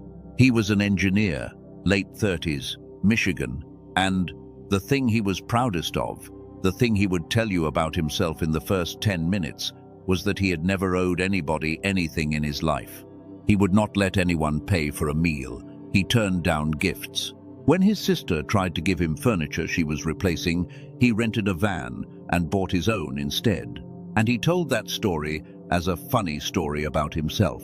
His income was fine, steady, and every large opportunity in his working life had passed him at close range and gone somewhere else, not through incompetence. He was better than the people who got them. He would look at each one, find the reason it was not quite right, and decline it with a completely straight face, and then be genuinely confused 6 months later about why nothing ever moved. He came across something that worked on that slower, receptive state. He used it for about 2 weeks and reported almost nothing. A little more sleep, slightly less noise in the head at night. Nothing he would have called a result. And then a former client contacted him about a project, and he said yes. He said yes before the part of him that finds the flaw had time to arrive. And then he sat holding the phone for a long while, in the way you do when something has happened that you cannot yet account for. He described it to me afterward in a sentence I have never forgotten. He said, "It did not give me more courage. It removed the reflex of closing my hand." That is the distinction. He did not become braver. Bravery is what you need when a signal is running and you are overriding it. He did not have to override anything because the signal had come down, and in the quiet underneath it, his hand simply did not close. You do not need more courage. You need the reflex to stop firing. Those are not the same project, and the entire self-improvement industry has been selling you the first one for the second one for as long as you have been alive. And here is what I want you to take from his story more than anything else. Nobody around him noticed a new confidence. What his sister noticed, months later, was that he had stopped saying no automatically. She noticed it before he did. That is almost always the order. The receiving changes first, and the person is the last to find out, because the reflex was invisible to them in the first place. So, let me put it in the form I want you to carry. You were never a person that nothing came to. You were a person running a frequency that could not hold what arrived. Now here is the third touch, and it is free, and it will take you 4 seconds the next time an opportunity presents itself. The next time anything at all is offered to you, help, a compliment, a seat, a lift, a cup of tea, a recommendation, anything, come. Do not improve it. Do not deflect it. Do not immediately offer something back. Do not say it was nothing. Do not say you got lucky. Do not say you would hate to be a bother. Say one word, yes, and then, immediately after, keep your attention inside your own chest and notice what your body tries to do to undo it. There will be a movement, a tightening, a scramble for the balancing sentence, an urge to make it fair. That movement is the thing. That is the reflex, caught live in daylight for the first time in your adult life. And a reflex that has been seen is a reflex that has already lost half of its power because it has spent 30 years operating on the condition of being invisible. That is the third area, touched for free. And you now have all 3.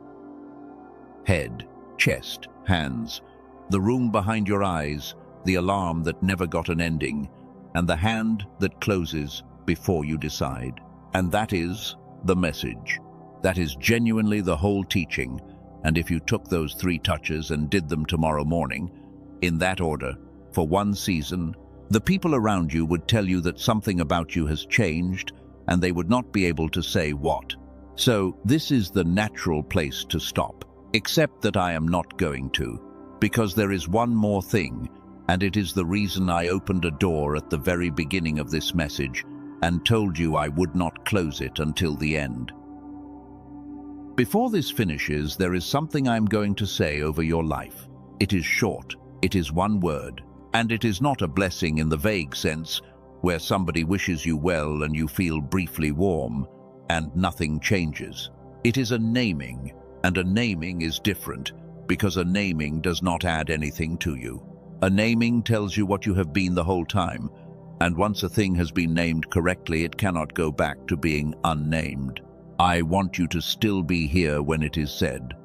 So stay with me through the next stretch, because there are two things I still owe you. I owe you a description of what actually happens on the mornings when all three are clear, and I owe you an honest account of what I do not know, which I would rather give you before anything else than after. Let me start with what I do not know, because you have been generous with your time and you have earned it. I cannot tell you which week anything changes for you. I do not know. Anybody who gives you a number is selling you a certainty they do not possess, and the number is always chosen because it is short enough to be attractive and long enough to be unfalsifiable. I cannot tell you that this will work for you specifically. I can tell you the pattern is extremely consistent. I cannot promise that you are inside the pattern, and I cannot tell you why some people find that the first area opens easily and the third one takes months, while for others it is the exact reverse. I have theories. I do not have an answer. If I gave you one, it would be a decoration. What I can tell you is the order. The child first, the receiving second. That part I have watched hold every single time, without a single exception I can recall, and it is the only thing in this entire message that I would stake anything on. Now, I know what some of you are doing right now, because I have watched people do it in front of me for years. You are quietly moving yourself into the category of people this does not apply to. You are doing it gently, almost kindly, the way you always do it. You are thinking that this is beautiful and true, and that it is for people who are further along, people with more stability, people who did not do what you did in the years you do not talk about, people whose situation is less complicated, less late, less far gone. You are thinking, this is for people who are ready. I want to take that apart, and I want to do it with the mechanism rather than with reassurance, because reassurance will last you about 40 minutes. Nothing in this is for people who are ready. Readiness is a state of the person doing the giving, not the receiving. Think about the last time you gave something to a child. You did not audit them first. You did not check whether their week had gone well or whether they had earned it. You handed it over, and they took it. And the taking was not a moral event. That is the whole point of the third area. The child does not ask whether they deserve the gift. The asking is the injury. The asking is the thing that got installed in you somewhere around the same time the dial went down. So the requirement is not that you be ready. The requirement is that you be willing to see that you are not, and to open your hands anyway, which is a different and much smaller act. And if that sentence produced a small resistance in you just now, notice which part of your body it happened in. For most of you, it was not the head. It was slightly lower. Now, let me show you the morning I promised you, not the interior one. I gave you that earlier, with the kettle and the steam and the 4-second gap. This one is different. This one is about what arrives. Picture yourself somewhere unremarkable.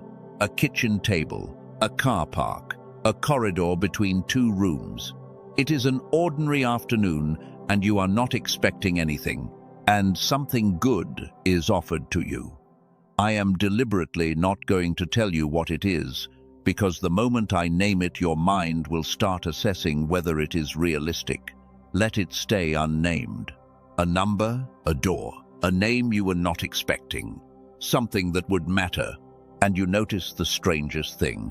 Nothing in you moves to refuse it. Stay in that with me, because this is the part that is hard to imagine, and therefore the part worth building carefully. There is no scramble. There is no rapid internal search for the reason it will not work. There is no calculation of what you would owe. Your chest does not tighten. The small, hard place behind your sternum, the one that has been there so long you stopped registering it, simply does not activate. Your hand does not close. It stays exactly where it is, open, without you having to hold it open, which is the difference between being brave and being clear. And there is silence where the objection usually is. That is the strangest part of all. Not a triumphant feeling, not a rush. Just a quiet space where a voice normally speaks. And the absence of that voice is so unfamiliar that you notice the absence more than you notice the gift. You say, yes, not loudly. It is one of the least dramatic moments of your life. And walking back to the car afterward, you realize that the thing that changed was not the world sending more. The world has been sending. The thing that changed is that this time it landed. Now come back here, to the chair, to this afternoon. There are two people in that scene. There is the one who has been reaching their whole life, both hands out, working, believing, praying, straining forward toward things that kept passing at close range. And there is the one who simply received without hesitation. Those two people have the same history, the same faith, the same intelligence, the same amount of effort in the account. The distance between them is not effort, and it is not deserving. It is one channel, closed a long time ago, that has never once been shown how to open. I want you to hold that scene because I am going to ask you to come back to it later, and I want it to still be warm when I do. Now, put your feet flat on the floor if they are not already, and give me about 90 seconds, and I want you to actually do this rather than read past it.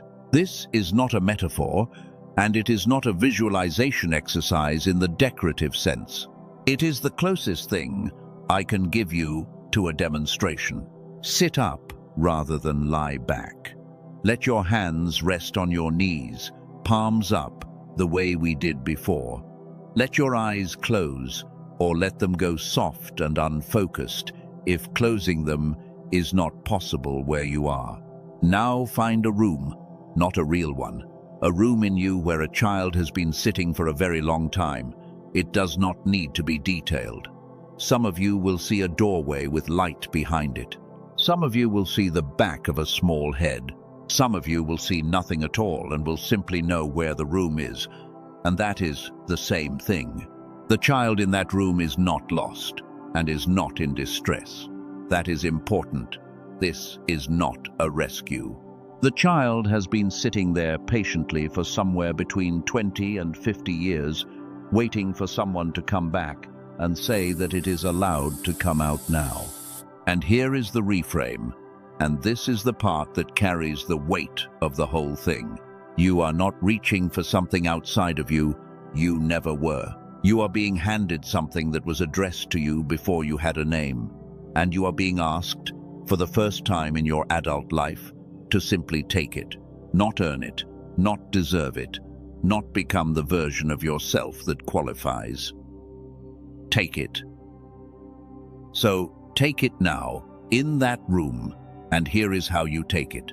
Let your shoulders drop half an inch, let your jaw come unlocked, and let your fingers open slightly further than they already are, and feel the air on your palms.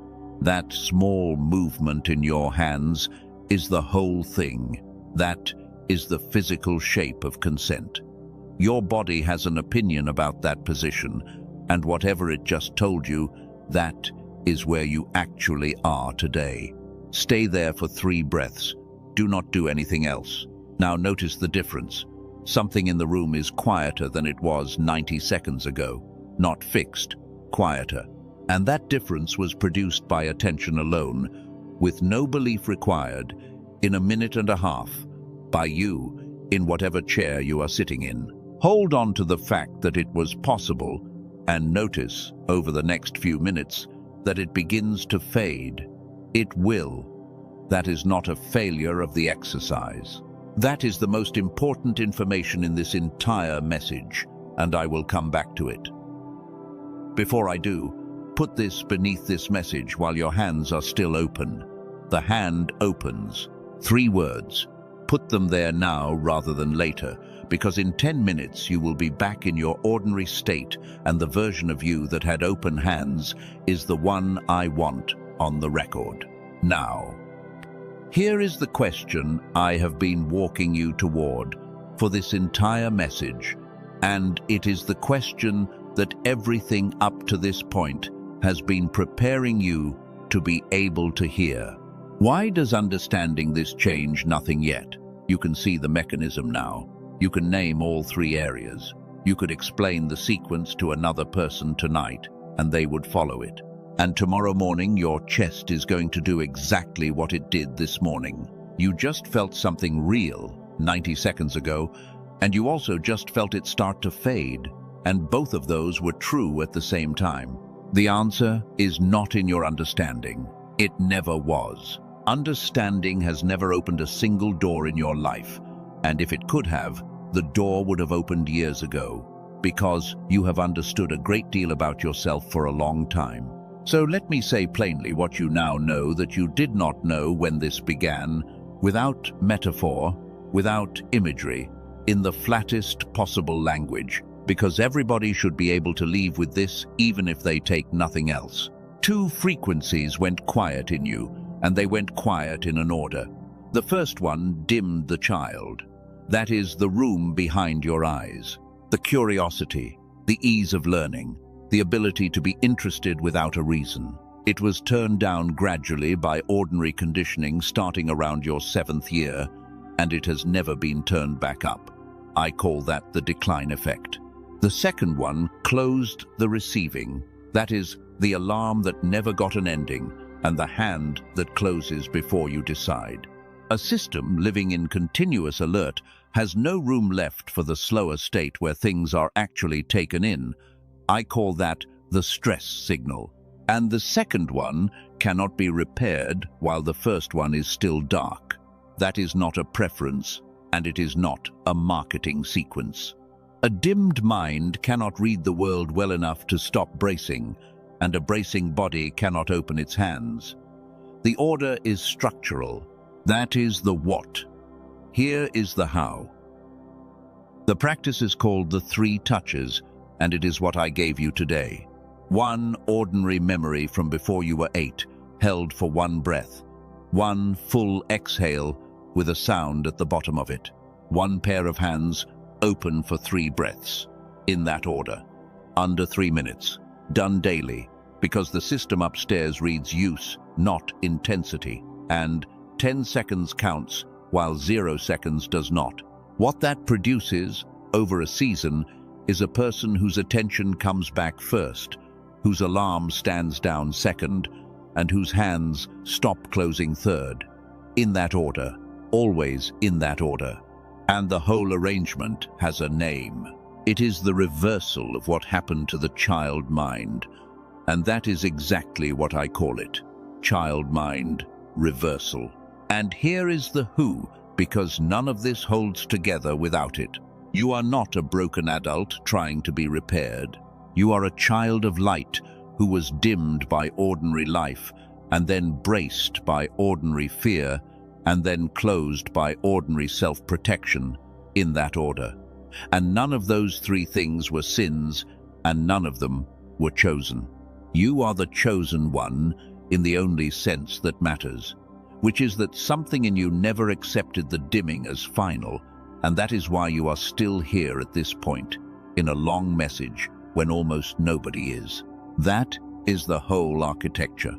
The clarity you just received is real. Clarity has never once opened a channel. You were born with both of them running. That is not a poetic statement.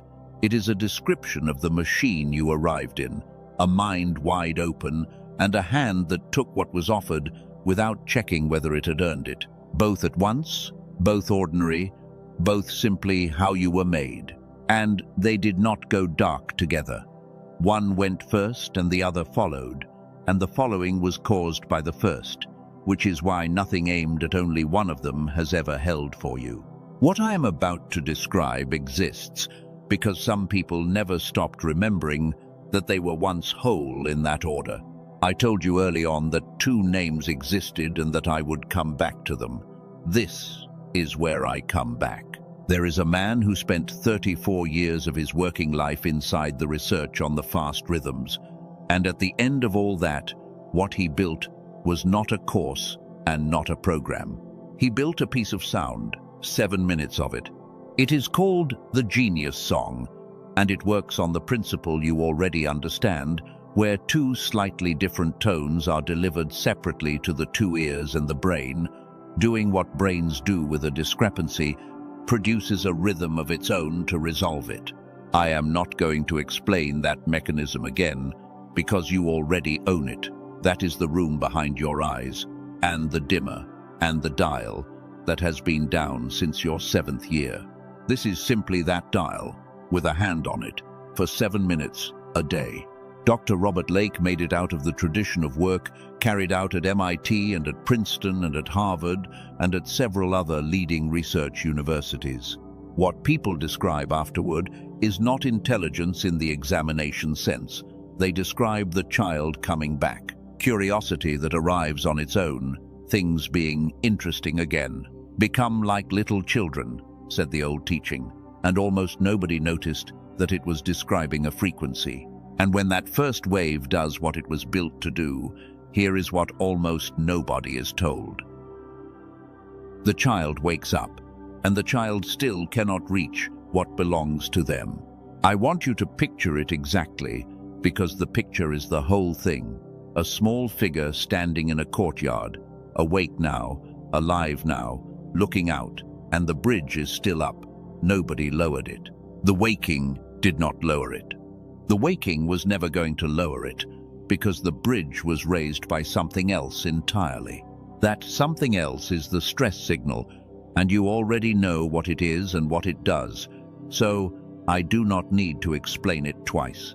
The alarm that never got its ending is still running, and while it runs, the receiving state has no room to occupy. So it is both, in sequence. The first wave restores the child. The second wave opens the reception channel. That is the whole architecture and the whole reason there are two. And it is what that teacher meant with the second half of the sentence that nobody quotes. Become like little children, and then receive the kingdom.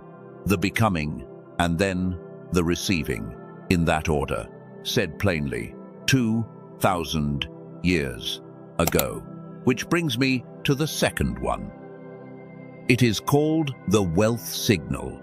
It runs about 5 minutes, and it comes with something spoken, a short sequence of 9 words drawn from a very old technique, which you repeat when the audio guides you to. The mechanism there is the one we spent the last stretch of this message on. The fast, alert rhythms coming down, the slower, receptive one coming back up, the room being freed so that the state where things actually land has somewhere to happen. You already own that too. Dr. Stephen Newton is a former Stanford neuroscientist who broke from the establishment in order to release that research, and the work behind it comes out of Stanford and Boston University and other research institutions. What people describe is not sudden confidence. They describe the absence of the refusal, the compliment that lands, the offer that gets a yes before the objection, can assemble itself, which is exactly what that engineer in Michigan told me, and this is the part I did not say earlier. The thing he had been using for those 2 quiet weeks was the second one. What he said was that it did not give him more courage. It removed the reflex of closing his hand, and his sister noticed before he did. Now, some of you have been waiting to ask why there are 2 things and not one, and it is a fair question. It is the same answer you have had since the 5th minute of this message. 2 frequencies went dark in an order. The first one dimmed the child. The second one closed the receiving. Restore them in that order, and what is yours arrives. The second one alone is a person reaching with an open hand and a dark room, and nothing they take in gets used. The first one alone is a child awake in a courtyard with the bridge still up. Half a restoration in both directions. And I know that starting something else is a real commitment, even a small one. I am not going to pretend otherwise or talk you out of feeling it. What I will say is that the whole thing is 12 minutes a day. There is nothing recurring, nothing to maintain, and the risk of trying it is covered in a way I will come to in a moment. So here are the paths. The path is both waves in order, 12 minutes a day. Not because more is better, because that is what the last 2 hours have been describing. It is the child waking and the child being allowed to receive. It is the room behind your eyes coming back up, and the alarm finally getting its ending, and the hand no longer closing before you decide. It is the sequence in the order the sequence was made. That is complete restoration, and it is the conclusion of everything I have said to you today rather than the largest item on a list. Then there is the first wave on its own, the genius song alone. And I want to be honest about what that is. That is not a smaller version of the path. That is where the journey begins. I, cow, bo. If that is where you start, you have started, and you will feel the room behind your eyes come back, and at some point you will find yourself awake and still unable to reach, and you will know exactly what that is when it happens, because I have told you. And there is a small number of people for whom the child never went to sleep at all.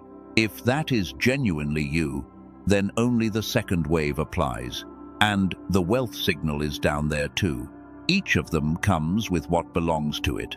With the first, there is a piece about protecting a child from the dimming before it happens, which some of you will find is the most valuable thing in the whole set.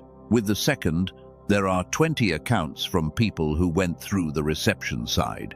Together, the additional material comes to $418 in value, and it is included. The guarantee is 90 days. Full refund, no conditions, nothing to send back because there is nothing physical, and you keep everything that came with it even if you ask for your money back. According to the publisher, 18,366 people have used the first one, and 19,583 have used the second, and fewer than 5 in 100 have asked for a refund. I am telling you what they report about refunds and nothing beyond that, because a refund number only ever tells you about refunds. There is nothing to learn and no discipline to build. You put on stereo headphones, you sit up, and you listen.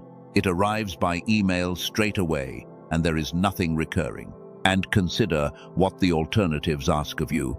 A weekend retreat, a course that runs for weeks, a series of one-to-one sessions, something you keep paying attention to every month, against 12 minutes in a chair before the day starts.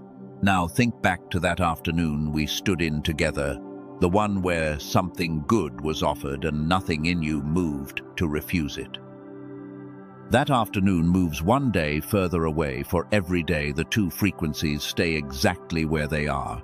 Not because anyone is closing a door on you, because a system that reads use is reading today as well, and today has a vote. And there is a version of you a year from now who looks back at this exact hour, at this chair, at this specific afternoon, as the place where it turned, or as one more good message. Both of those are live right now, in the room you are sitting in. Everything I have described is in one place, both audios with the actual technology in them, everything that comes with them, and the guarantee, all together beneath this message and in the pinned comment. 2 places, so that one is always there if the other is not. Now stop for a second. Put one hand flat on your chest and answer one question honestly, and it is not a question about money or about products. Which of these two is more true for you? That the child in you went to sleep a long time ago, or that the child is awake and cannot reach what belongs to it? Do not answer quickly. Your spirit already knows which one it is, and it knew before I finished the sentence. And whichever one you landed on, the door for it is beneath this message. The paths are below, all of them. They are beneath this message, and they are in the pinned comment. Go where your spirit is already pointing, not where I point. If it is the first wave, that is where the journey begins. If it is both, Then walk through the door that has been the conclusion of this whole message. Step into the one that is calling you by name. And one more thing, for the few who go further later on, there is an amplified version of the restoration wave called the youthful brain, and there is something called the wealth signal accelerator that opens the reception channel considerably faster. You will meet both of them after you have walked through the door, not before.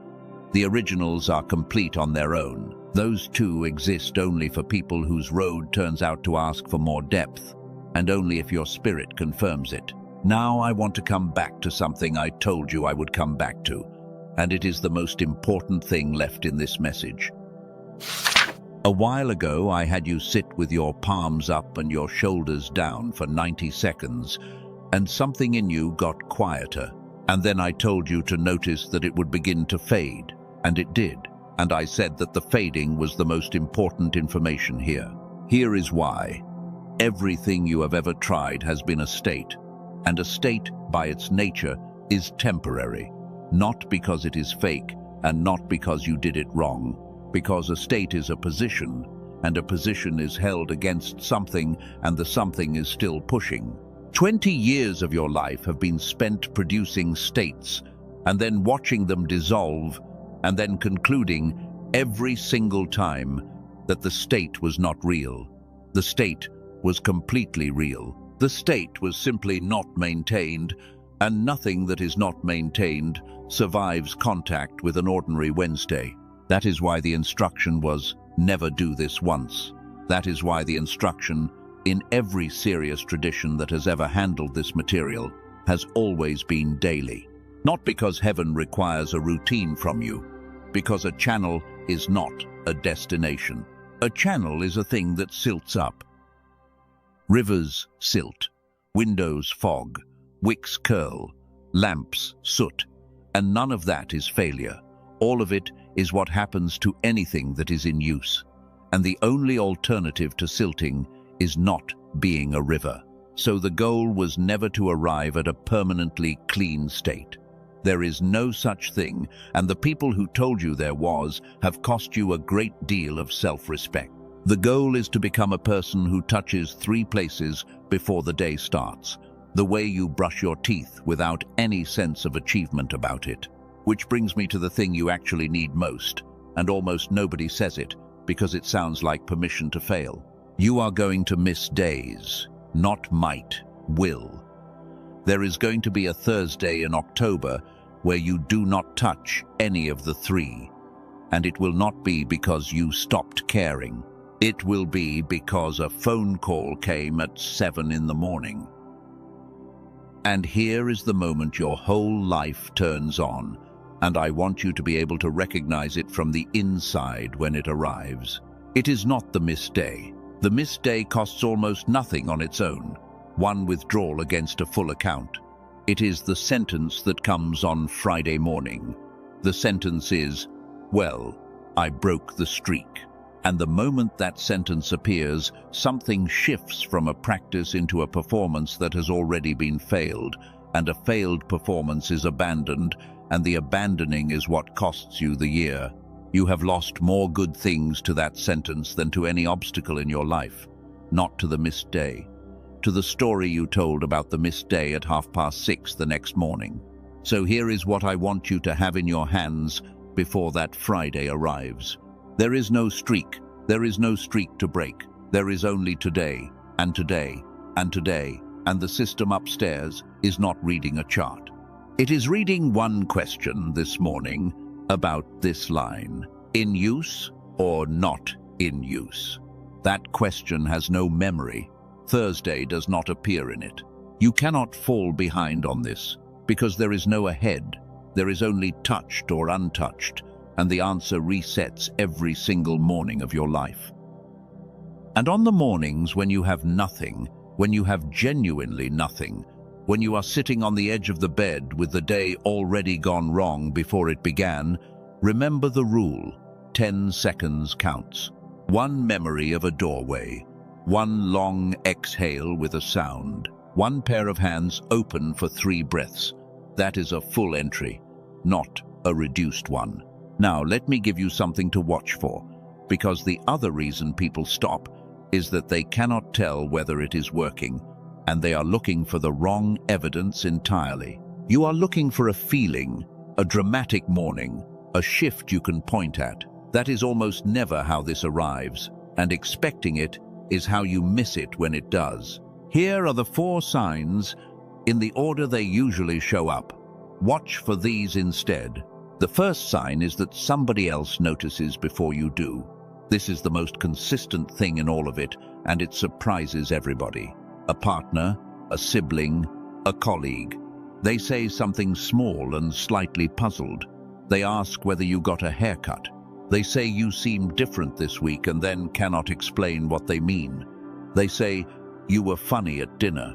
That happens first because the reflexes we have been talking about are invisible from the inside. You cannot see yourself not saying no. You cannot notice the absence of a scramble. Other people can, because they only ever saw the outside anyway. The second sign is that something small becomes interesting again for no reason. You find yourself reading the back of a packet. You stop on a bridge. You watch a bird do something, and you keep watching for longer than the bird deserves. This is the room behind your eyes coming up, and it never announces itself, because curiosity does not feel like an achievement. It feels like nothing. It feels like being a child in a hallway. The third sign is that you notice the reflex before it fires rather than after. Somebody offers you something, and there is a fraction of a second, a gap that was not there before, between the offer and the refusal. You may still refuse.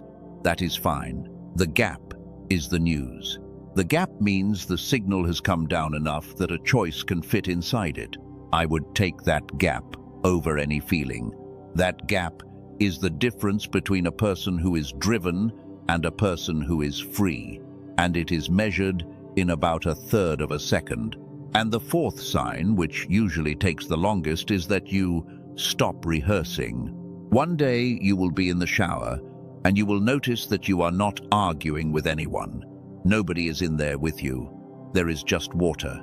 And you will find that almost unbearably strange for a moment, and then you will find it quiet. And quiet is the actual destination, not happiness. Quiet.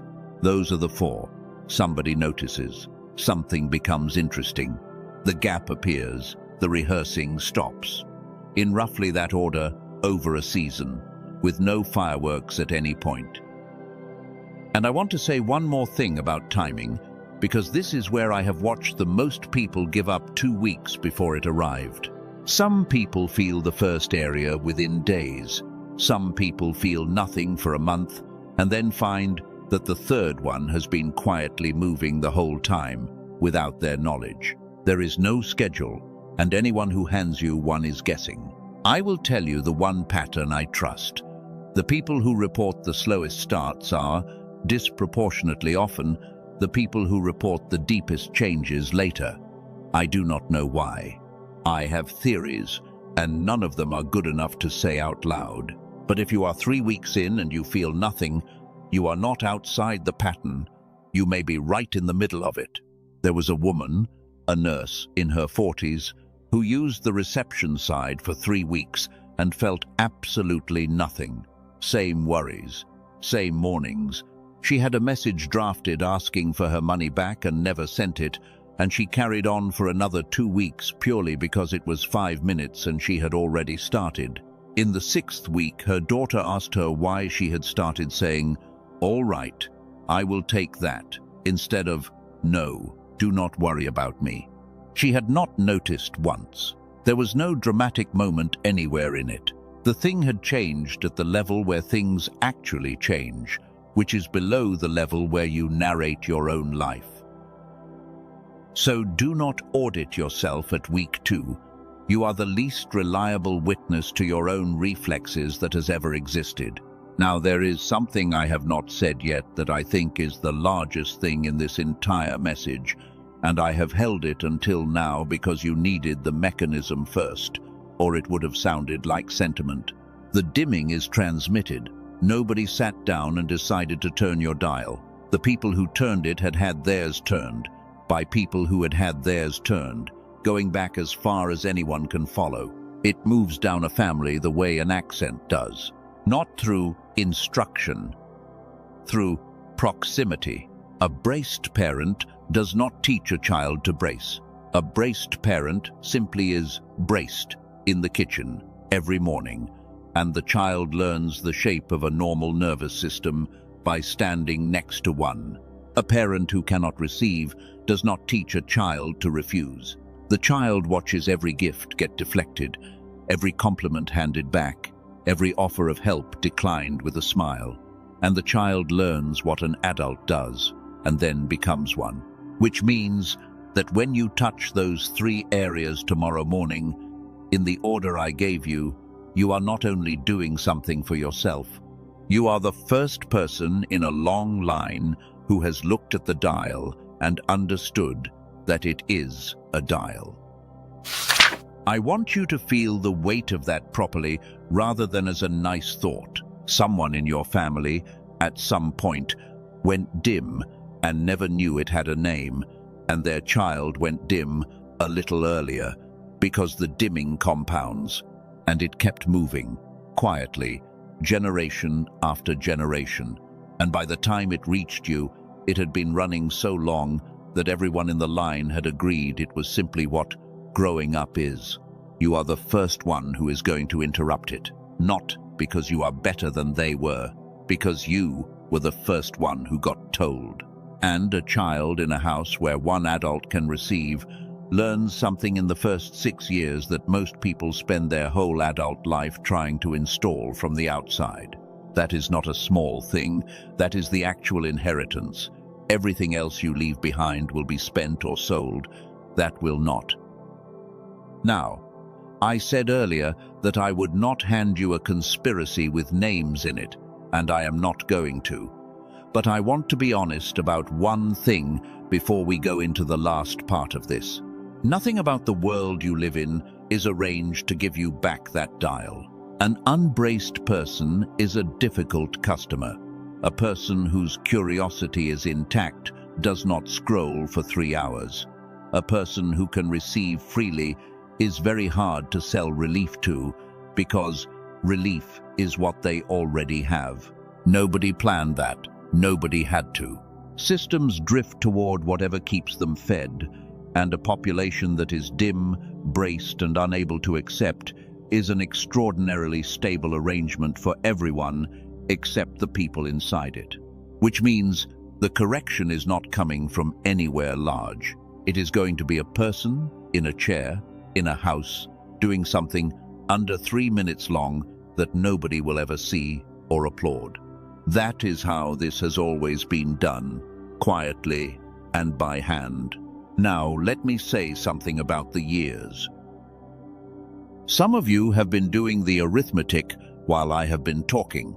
You have been working out how old you were when the dial went down and how old you are now, and the number in the middle is large, and it has a taste. I want to give you something for that number, and it is not comfort.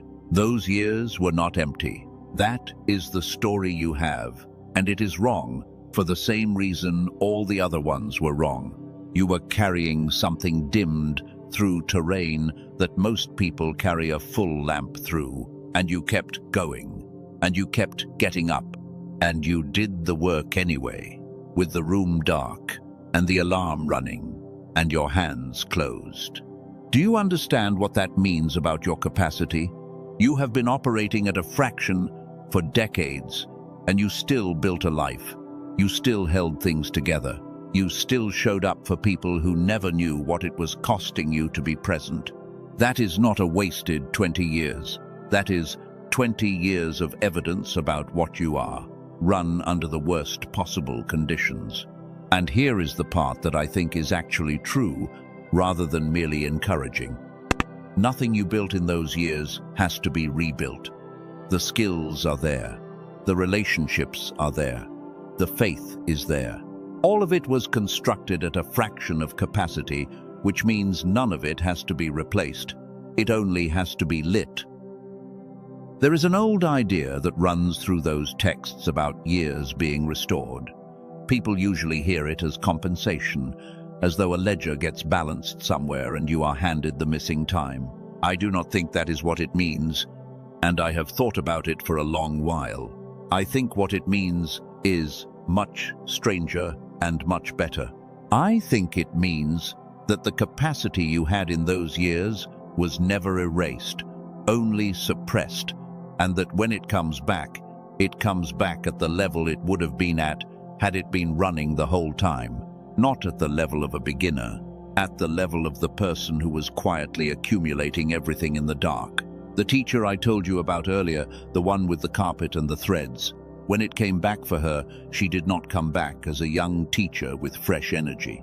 She came back as a woman with 22 years of skill, and the live signal restored underneath it, which is a completely different thing and is not available to anybody who is 23. The years were not taken, they were held. Now I need to say something to you directly, because we are close to the end, and there is a thing that happens at the end of messages like this one that I would like to interrupt.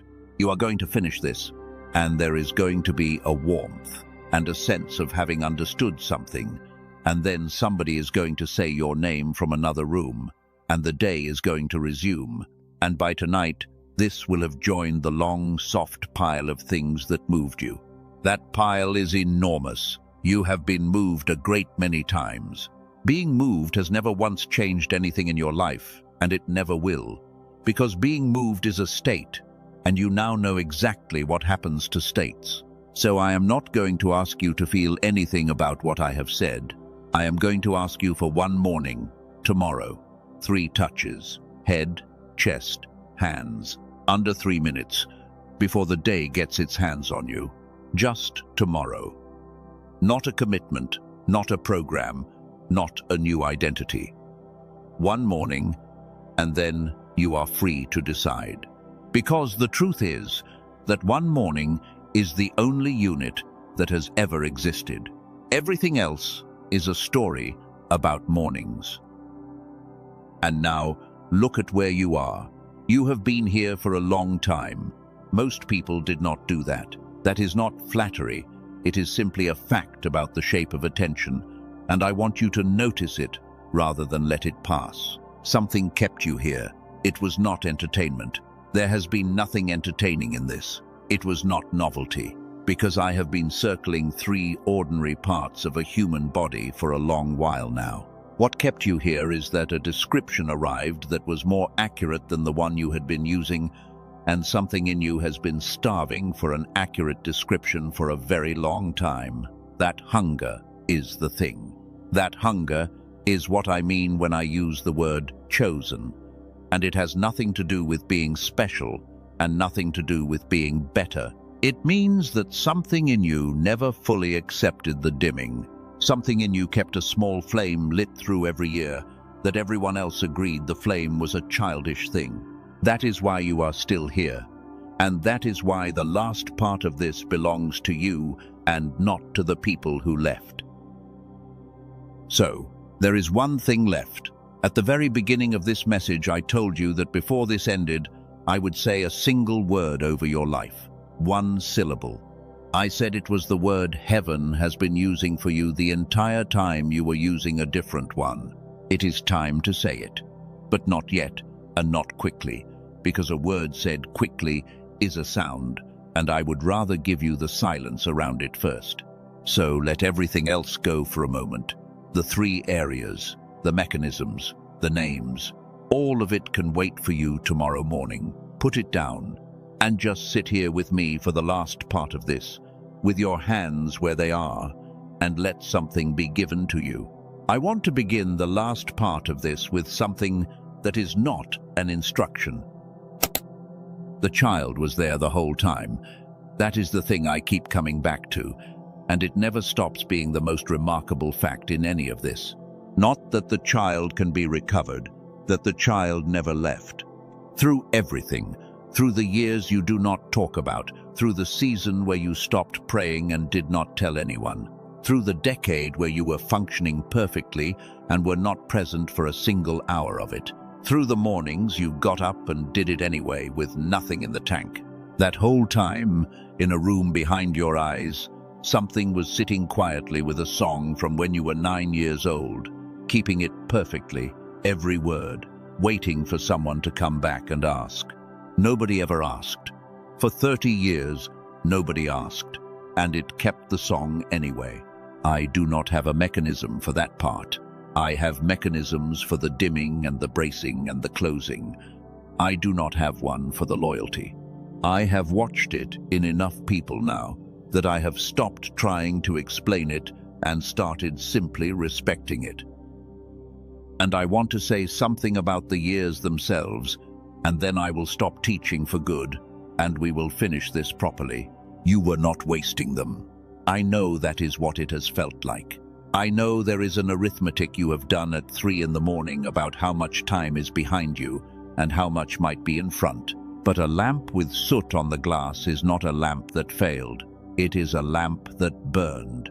Every layer of that film is a night it was lit in a room where somebody needed light. The soot is the record. It is the only physical proof that exists that you did not go out. So before anything else, before any declaring or releasing, I want you to be seen for a moment. Somebody should have noticed sooner. Somebody should have looked at you at 14 or at 26 or at 40 and said, something in you is dimmer than it was, and that is not a character flaw. And here is what it is.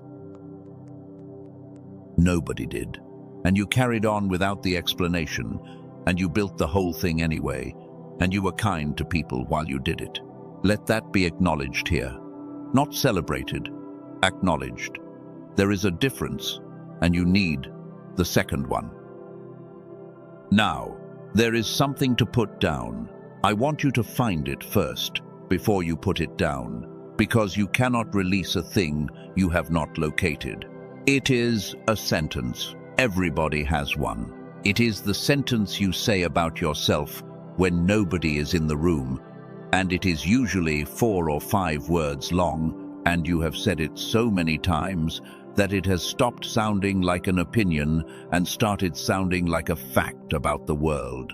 For some of you it is, I never finish anything. For some of you it is, I am too much for people. For some of you it is, I am not the one it happens for. For some of you it is, I ruined it, and you know exactly which it you mean. Find yours. Take your time. It will not be hard to find. It is the first thing that arrived when I described it. Now, that sentence was formed as a conclusion from evidence. That is the part I want you to see. You were not being dramatic when you formed it. You looked at your own life, honestly, and you drew the only conclusion available, and it was a reasonable conclusion given the facts you had. But the facts you had were wrong. You were looking at a person operating at a fraction of capacity and drawing conclusions about their character. Every piece of evidence that sentence was built on was evidence from inside the dimming. Which means the sentence is not a lie you told yourself. It is a verdict reached in a trial where the most important witness was never called. So it does not need to be argued with. It needs to be withdrawn. Here is what I want you to do, physically, right now, and this is the last thing I will ask of you. Take that sentence and put it in your hands, both hands, cupped, as though you were holding water. It has weight. Let it have weight. You have been carrying it for a long time, and your body knows exactly how heavy it is. Now hold it up for a moment, and look at it, and say to it, in whatever words are yours, that it was reasonable. Do not fight it. Do not call it a lie. It served a purpose. It explained something that had no explanation, and an inaccurate explanation is more bearable than no explanation at all, which is why you kept it. Thank it, if you can. And then turn your hands over. Just turn them over, and let it fall. And do not watch it land. There is nowhere for it to land. It was never a real object. It was a conclusion drawn in the dark, and the light has come on in the room now, and conclusions drawn in the dark do not survive that. And now, With your hands empty and turned over, turn them back up, palms open, on your knees. The receiving position, the one that felt so strange 20 minutes ago. Feel the difference between an empty hand and an open hand. They look identical from outside. They are not the same thing at all. An empty hand is a hand that has lost something. An open hand is a hand that is expecting something. You have had empty hands for a long time. That is not the same as being open, and that is precisely why nothing landed. Now breathe out all the way, past where it wants to stop, and let the sound come at the bottom of it, the one we found earlier, the one a person makes when they set something down. That was the ending. The alarm has been waiting years to hear it. Sit in that for 3 breaths, nothing else. No praying, no asking, no trying. If a thought arrives, let it go past. 3 breaths. And then I am going to say the thing I have been holding since the first minute. Here is the word. Clear. That is it. 1 syllable. That is the word heaven has been using for you the entire time you have been using a different one. I know how small it looks written down. Wait a moment before you decide what it is worth, because I want you to hear it the way it was originally meant, rather than the way it sounds in an ordinary sentence. Remember what we found in the old languages. The word they used, the one that got translated into English as clean, never meant innocent, tahor, katharos, unmixed, free of what has been added. Something light passes through without being scattered. Clear.